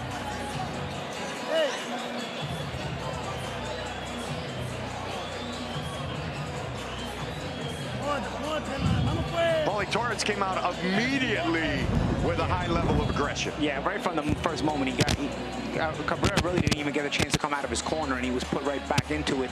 And then Torres was shooting combinations. Good attempts on the catch and shoots there by Cabrera. He just inundated and buried him in activity, did Torres. You still see, though, in between there, Cabrera's trying that catch and shoot hook. He's being out. The combinations were by Torres, got the better of the action, but you still see what Cabrera's trying to do with that high guard, trying to fly in with hooks in between the punches. Which is pretty impressive, because he took a lot of damage early in the round. He looked tired, he looked hurt, and was still looking for those shots. And more of the same to start round number 9. for Coreano Luis Torres. Torres tried to start this round the same way, but Cabrera wasn't having any of it. He's fighting back. I have a feeling we're going to be in a phone booth from here until the final bell, and I'm not mad about it. Nope. That's what you would expect of a highly anticipated matchup. There is, and you got to see also, you know, Torres, the way he throws these combinations, almost like a sprint. Sometimes he wants to get his win back, and now Cabrera may not be letting him have it. That's what it looks like. He's moving around a little bit, trying to catch his win. He did look a little arm weary towards the end of the round, and Cabrera is looking very strong here in round number 9. Cabrera with fast hands that land there. He's being smart. Is Cabrera going down to the body? He throw a couple shots upstairs, then goes right back down. There's that uppercut. Oof. Answered with a 4-punch combination by Torres. Torres also being smart. They're trying to change the target by going left and right across both shoulders of Cabrera. Just trying to not have to be so active, while also not showing himself to be a target by doing that. And he's also firing from that little tick-tock motion. Cabrera just marching forward, trying to get some points back. Missed with that right that's been very effective throughout the fight that time. Torres trying to make him pay. Yeah, a couple of good left uppercuts there by Torres. Teague starting to settle in on both men. Yeah, then it's gonna tell you what, it's gonna make this fight come down to who literally wants it more. Good combination there by Torres, and he steps out, so not giving the chance to Cabrera to return fire. Man, that's about an 8-punch combination thrown by Luis Torres there. But answered by Cabrera. And Cabrera comes back. Didn't land as much, but I mean, was through just as many punches. Oof. I tell you, that right uppercut again at the end of the combination, it's getting through more and more for Torres. Haven't seen it in the earlier part of the fight. And we got blood from the nose of Cabrera. Cabrera probably from those lead uppercuts of Torres. The early knockdown scored by Torres in a big round 8. A huge factor in this fight thus far. Aggressive start in round 9 for Torres, but a good answer here by Cabrera in the last 30 seconds. Both these guys really want this. Man, they're digging deep. Yep. Digging deep. Well, they both said it's the biggest fight of their lives. And they're putting on a great showcase in front of the Hall of Famer, Juan Manuel Marquez. Big left hook. Hey, Cabrera comes back at the end of the last round, seconds of the rounds. He tends to do pretty well. What a fight. Score. What a fight. A lot of action. We head to the 10th and final round. Well, nothing to say it for now, but after that round, you wonder what they do have left.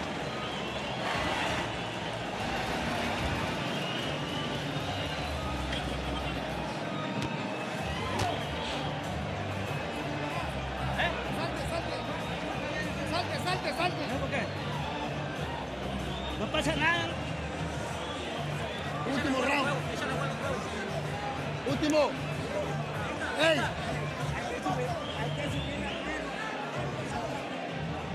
Vamos para arriba, No tiene nada, no tiene nada.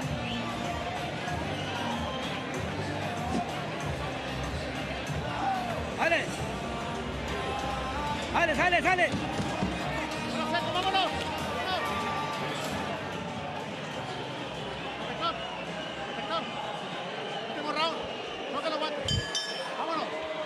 3 minutes remain. 10th and final round. Torres the southpaw. White and red trunks. Cabrera in the black trunks. They have both proven that this fight was worthy of the acclaim that it was given coming in. Been a fun fight. It's been in a phone booth, as Chris talked about in the last couple of rounds. Cabrera a little bit more square at times. He's just trying to land whatever he can do, Paul. He started the round southpaw, and now he's back into right-hand stance, but he got nothing done southpaw in the first 30 seconds. He gave away the first 30 seconds, and now he's got to get it back. Cabrera looks like he's just fighting on nuts and guts at this point. Mouth open, tired, lunging in. Lunging those right hands, he got it in there, though. But he's made that awkwardness effective tonight in spots, especially in those middle rounds. Oh yeah, those middle rounds. I thought he was going to start to actually possibly go win the fight. Well, I had him tying it up basically, other than the knockdown. In rounds, I still have it even. I have it 4-4-1 even, and the difference is the knockdown. Whoever really wins this round is going to decide if this is going to be a draw or not. Yeah, good counter body shot. I've got a 5-4 for Torres. I had the first 3 for him, then the next 4 for Cabrera, and then the next 2 for Torres. Good back and forth fight. Good momentum swings. A lot of pride when you're fighting in your hometown, Obregón, Sonora, Mexico. When you're from there, when you grew up in a difficult situation like Torres did. Cabrera, the same. Returning home for the first time in over 5 years. Torres looking to remain the WBC Latino lightweight champ. Can't go back with your head straight up in the air. Torres had a good moment, but then going straight back lazily, and now he got clipped with a couple of good shots from Cabrera. You were right about the phone booth, Chris. Yeah, these guys are like, goes off. Good shots from good shots by Cabrera. Pulls straight back with his hands down and gets clipped. He lands a great shot, then pulls straight back with his hands down. And gives it back and then some. Give that momentum right hand again. That lunging right hand to Cabrera. Look at Cabrera. He's not even looking at Torres. He's got his head down, just wading through punches. Torres really has a high output of punches, too. I like how he stays busy with his hands. Almost a punch ahead there. We gotta be careful. But maybe there was. Under 30 seconds.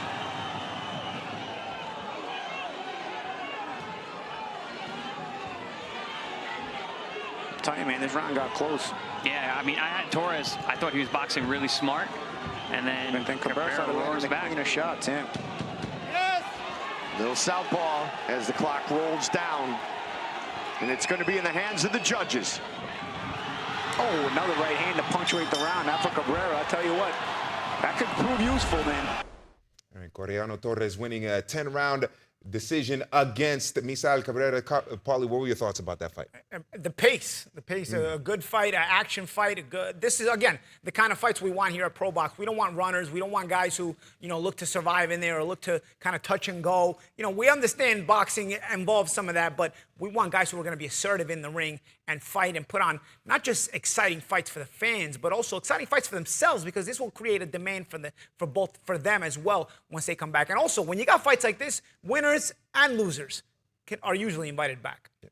All right, Chris, what did you make of this fight with Torres and Cabrera? You got a grin on your face there. I think this is a really fun fight, and this was an all Mexico grudge match. That's the beauty of ProBox TV. How else would you have seen this fight? Yeah. If also here in the States, we wouldn't have seen this fight. It was a great match between two guys who basically live in the same town and were fighting for bragging rights, and they showed that. They gave so much of themselves in that fight. I remember calling this fight. I mean, it was back and forth, ebbs and flows. I was talking to people that were from that area that were like, I back this guy, I back that guy. There was a bad blood feeling to this fight, and that's what you get on our air. We make great fights through and through, and this is one of them. Yeah, it certainly was a great fight there. All right, number 4 on the list of the best fights on our Wednesday Night Fight Series for 2023. Pablo Cesar Cano versus Zachary Ochoa. Here we go. It's time to fight. And Ochoa trying to get out that quick start. If you're wondering why we've been calling Cano a 3-time world title challenger and Lichtenfeld called him a ex-world champion, it's because the WBA makes 2 world championships per weight class. A little bit confusing. For any of those that follow boxing, they already know the deal. He owned the secondary world championship at 140 pounds for a short time. But he did not defeat Eric Morales, Sugar Shane Mosley, or the Magic Man, Paulie Malignaggi. Nice left hook from Zachary Ochoa there. Caught the attention of Kano early, which is very important for Ochoa to do early in this fight. Show him that he's a dangerous guy as well. Let him go. In fact, Kano, his biggest battle was the scale in his fight with you, Paulie. Yeah, he's had disciplinary problems in general in his whole career. With the scale, his training in general. I think he's underachieved based on the talent that he has because of that. Well, which is why he's been hit or miss in fights. Sometimes he's a world beater, and sometimes he gets blown out in 2 rounds. And good action here in round 1. Ochoa's landed some really good shots so far. Sometimes he looks like the guy that you talked about earlier in the open, Chris, fought Jorge Linares and knocked him down 3 times, finished him at 228 of round number 1. And then sometimes he fights a guy like Rosario and he gets starched in the 2nd round. Yes. Yeah, that was a body shot, right? Yep. And tonight, Ochoa says, doesn't matter which Cano shows up, I'm going to show up and earn what would be one of the most impressive wins of my career. You know, you see Ochoa in the corner has Stephen Edwards, one of the more knowledgeable trainers in the sport of boxing. And we talked about the experience Ochoa has in the New York gyms. Well, Edwards in Philadelphia, so you're getting your own brand of experience in those Philadelphia gyms as well. Well, with the way that Cano's punching right now, there's going to be a lot of opportunities for Ochoa to catch him up top. He's landed a few shots early, but Cano is one of those guys, man. He's coming. And Paulie, Ochoa did do his 8-week camp in Philadelphia in preparation for this fight. Another great sparring city. Let go! I'll tell you also, you know what? Ochoa has a good chin, man. And I'll tell you what, not just because I'm saying it, you ask Eric Morales, you ask Shane Mosley, Cano's punching power is pretty real, man. So Ochoa just took a couple of good shots. He holds up well. He's a durable guy, and again, that shows that experience in those gyms with top guys. He knows how to handle himself. And he showed that going up a weight class to take on 24-0 Brandon Lee. Went the distance, lost the decision, but definitely showed his toughness. Good right hand from Ochoa. I'm telling you, the way that Cano is punching, Ochoa has a lot of opportunities to counter. And I'll tell you, keep in mind, Cano has a tendency to cut very easily. 10 seconds. A lot of scar tissue from those 44 professional fights.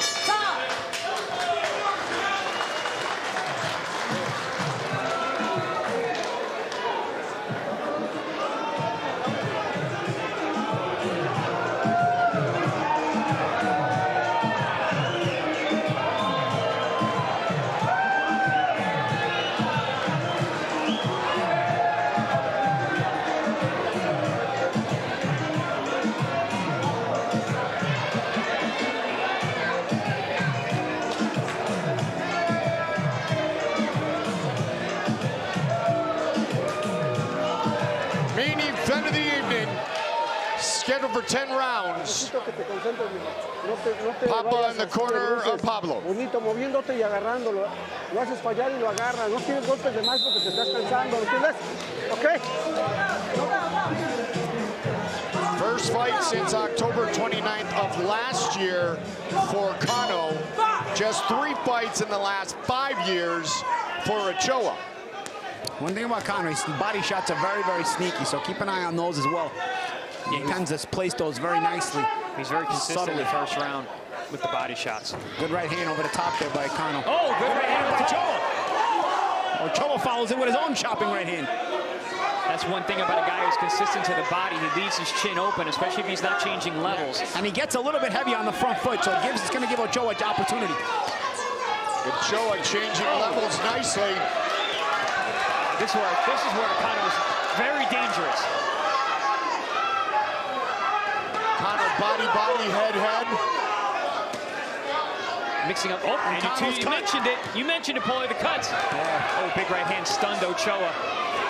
But man, Cano busy here in round 2. Yeah, and it's a high contact fight, so that was going to keep this body shot was nasty. Yeah. Oh! Big hook, Ochoa's hurt. He's hurt. He's hurt. Ochoa's trying to protect the body. Right here, right now. Cano pouring it on. Ochoa got hurt to the body. He was trying to protect the head. I mean, he was trying to protect the body, and he forgot about the head, and Cano disguised it well. He's still hurt. Cano body, head. When you see a guy put himself on the ropes, you know his legs aren't there yet. Right in front of our broadcast position. Ochoa's got a hold, guys. Ochoa's got a hold. See, when Cano starts letting his hands go, very dangerous guy. And it's hard to anticipate him. He places the shots very well, and his shot selection is very creative. My goodness. Ochoa's got to throw back. Cano looking really close. Knockout number 25. Mixing it up at a frenetic pace. Cano might be punched out. Cano might be punched out. Ochoa's going to have an opportunity here. But Cano was smart. He did a lot of body work in all day. Ooh, good shots upstairs from Ochoa.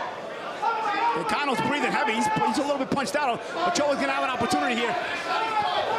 Paulie and Chris, you guys talked about the toughness of Zachary Ochoa. Michael De Jesus doesn't know who to warn for low blows. They're both going south. Cano looks hurt now.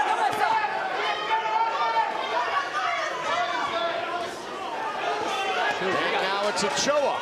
We got 10 rounds of action in 2 rounds here. One thing I'm going to tell you that I know already. It doesn't matter if you cut Cano. This guy's going to fight the whole way. He's got blood in his eye, didn't even blink. He's used to it. Yep. Oh, man. Oh, that body shot again. Just mixing it up beautifully. Ochoa is tough as nails, man. He's taking some big shots from a real puncher.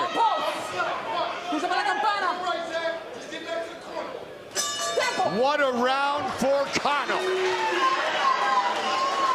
And credit to Ochoa for staying on his feet that round, guys.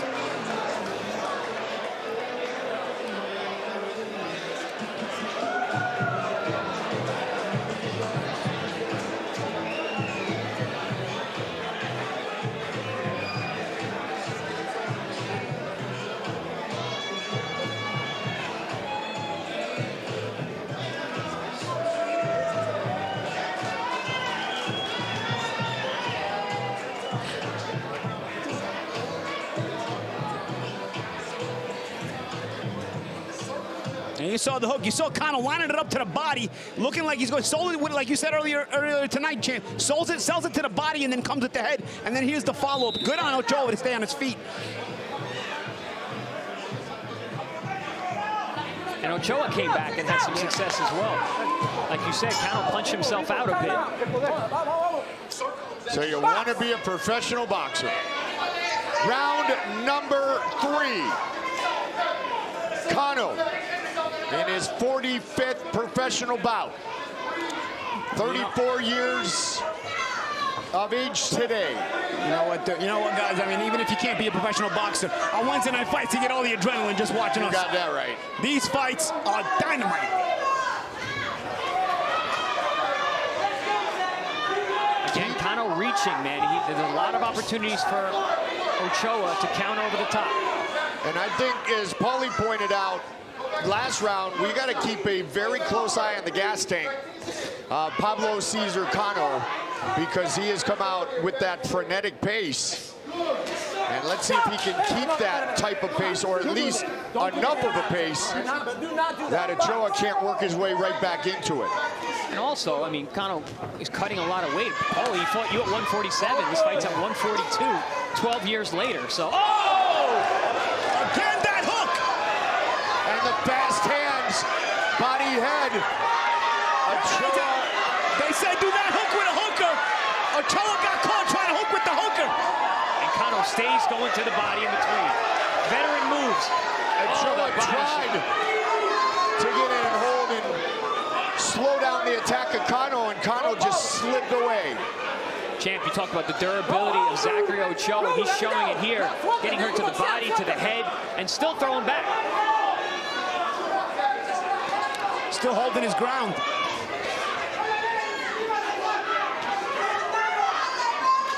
Cano fighting out of Mexico City, so training at altitude. And Ochoa's got some power in those shots, too. Ochoa's got to use his jab a little bit more, guys. He's got opportunities here to jab at Cano. Cano not great with the head movement. He will take jabs if you know how to use it. Since 2015. Oh! Nice right hand by Ochoa.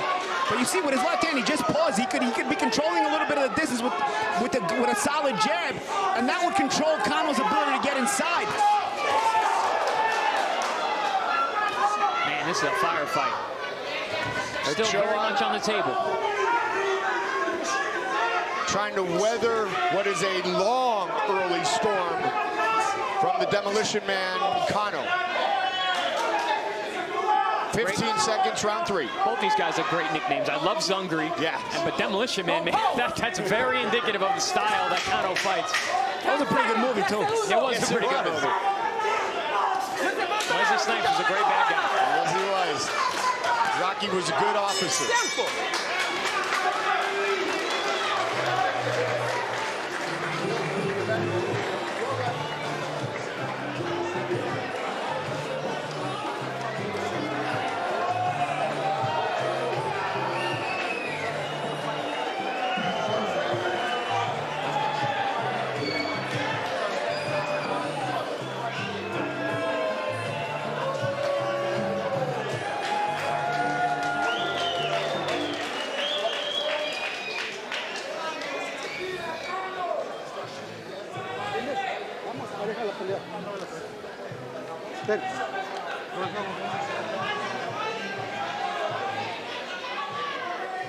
You see that big left hook that had Ochoa in a world of trouble. Like you said, champ, don't hook with a hooker.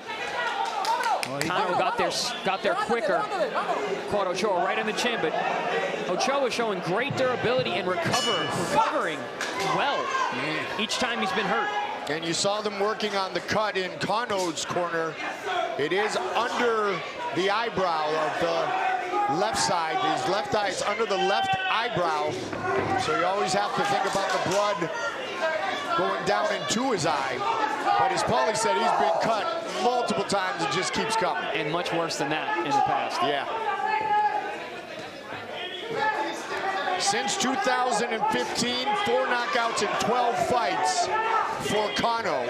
But man, it looked like he was very close in round 2. In round 2 and round 3. Yes, yes. Oh, big right hand over the top from Zungri. And this is round 4, and like you guys said earlier, it feels like we've had 10 rounds of action already. I'm sweating through my suit. Oh, big overhand right. But he fell in. He hurt his ability to follow up there. Let's see what he does here. Kind of was smart. He grabbed him around the head there. So even if it did hurt him, you couldn't tell. I still want to see Ochoa use that jab. Because you're going to end up exchanging with Cano, who has a lot more firepower.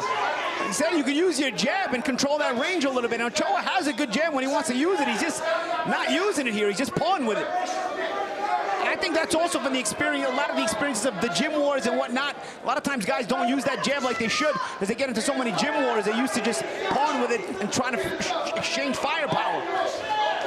Ochoa has done multiple camps with Lomachenko, both times in preparation for Devin Haney. See how Ochoa has success when he gets that left hand moving and educated. Yeah, it's forcing Cano to move his head to get in. Cano's not the greatest guy for head movement up top, so there's opportunities for Ochoa to time him.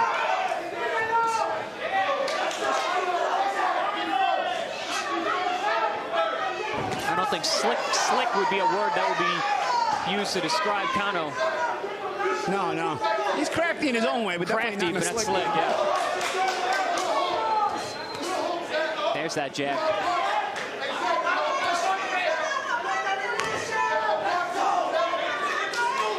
Big start for Cano. Ochoa trying to work his way right back into this main event. And Paulie, you mentioned the great relationship he has built with Stephen Breadman Edwards. Very essential in this main event of the evening.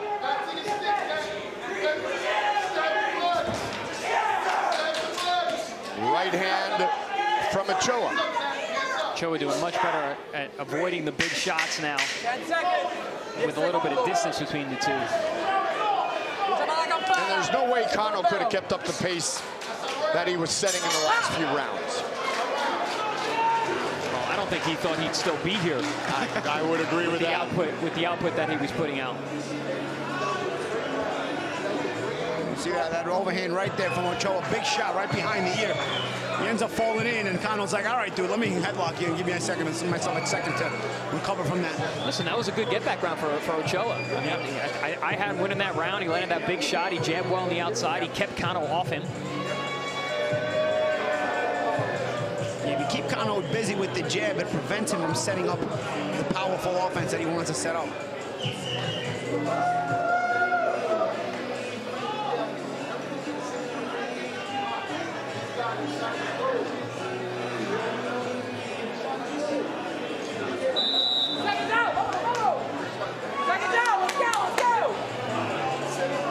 5 of Ochoa's 7 knockouts came in his first 10 professional fights. Cano, 4 of his last 5 knockouts have come early. We are in round number 5 of our 10-round main event. Black and silver for Cano, green and red for Ochoa. Mike Goldberg, my powerful partners, the Magic Man, Pablo, Najee, Chris Algieri. We have had another great Wednesday night of fights on your boxing channel. Cano's come out flashing a jab here in round 5. Set up a good right hand over the top. Oh, good left hook. That's the thing. Once he starts jabbing, he hides that left hand, switches it to a left hook seamlessly. Cano does this. He builds. Once he starts touching you, he lets those hands go. He's a good combination puncher, mixes them up really well, changes heights and angles on his combinations as well. Crafty veteran and Pablo Cesar Cano. Exchange jab, good exchange jab. Ochoa hurt him with a right hand.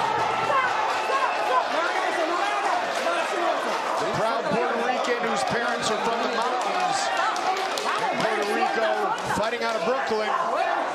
Training camp in Philadelphia, first fight tonight in the state of Florida. Yeah, the sharpness of Ochoa is giving Cano trouble at that mid-range. How much did Cano take out of his tank trying to finish that fight in round 2 and 3? And Ochoa living up to his nickname, Zungri. Yep. He had to fight through a lot of adversity early in this fight, and now he's taking the fight to Cano.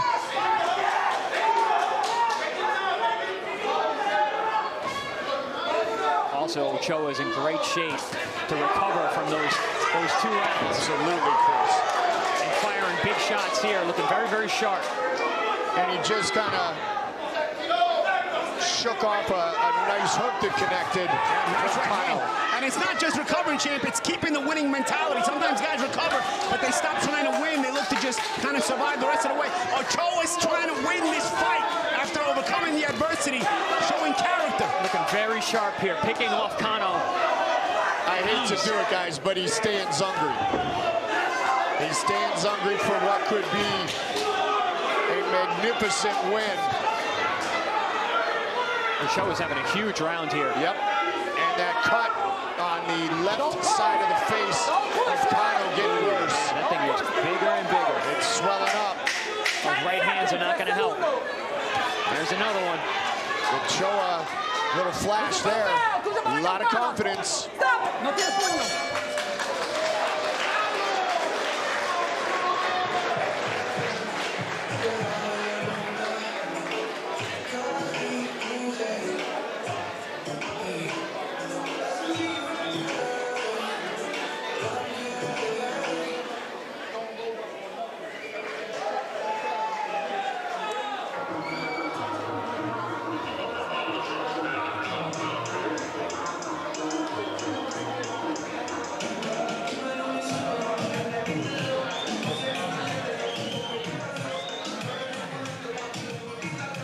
Tide's starting to turn in that round. I mean, Boom! Great call by the referee not stopping this fight in round 2 and 3. Look at what Zachary Ochoa was able to do in that last round. Fighting really well from the outside, like you said, champ, keeping that Zungri mentality to keep wanting to win.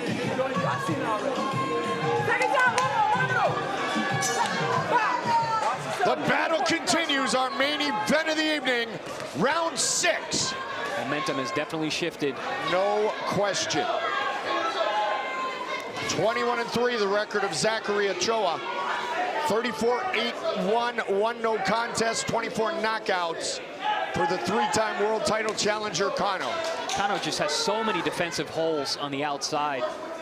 Ochoa is just really landing whatever he wants. Right hands over the top, jabs to the body. When he's got that jab going, Cano doesn't see the punches coming. And now with the Cano fatigue, I mean, it's going to make it easier for Ochoa to control with that lead hand if he's educated, if he stays educated with it. That lead hand can make life a lot easier for Ochoa once he's got a tired opponent in front of him. Cano thought he would already be celebrating with his birthday cake after the onslaught of punches he landed in rounds 2 and 3. That right hand just opened up the cut again. Nice right hand there by Cano as well, but Ochoa holding his ground. Did we get a ruling on that cut, whether it was a headbutt or a legal punch? I have not heard anything about a headbutt, but given what both you guys have talked about in Cano and the scar tissue, I have a feeling it's just an old wound that was reopened by the right hand of Zachary Ochoa. Well, that thing's starting to look really nasty, so yeah, that could play a big role in this fight. And especially under the eyebrow, Chris. Yeah, I mean, it's along the outside of the eye. It doesn't seem like the blood is getting into the eye.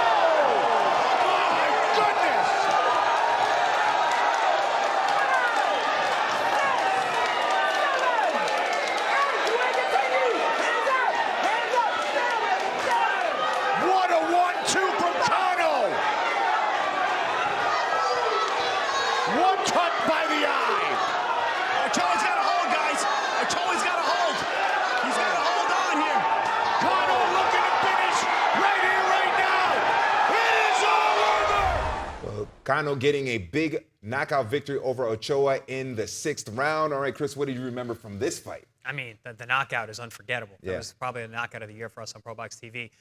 But these are two guys that myself and Paulie actually know really well. Paulie shared the ring with Cano, and we've known Zachary Ochoa from the Brooklyn area for a very long time. And I mean, this fight was really back and forth. Ochoa got hurt early, but he was slowly grinding back in that fight, was getting back in, and it looked like he was going to win. And then, man, Cano comes out and just ices him with a right hand. Again, one of the best knockouts, if not the best knockout of the year for us on ProBox TV. But all in all, it was a back-and-forth fight. It was an excellent fight to watch, excellent fight to call. But, man, I mean, every time this fight comes up, I shake my head like, woof, what a knockout. Yeah, and it's one of those fights, too, where it really exemplifies the grit we have here at ProBox TV.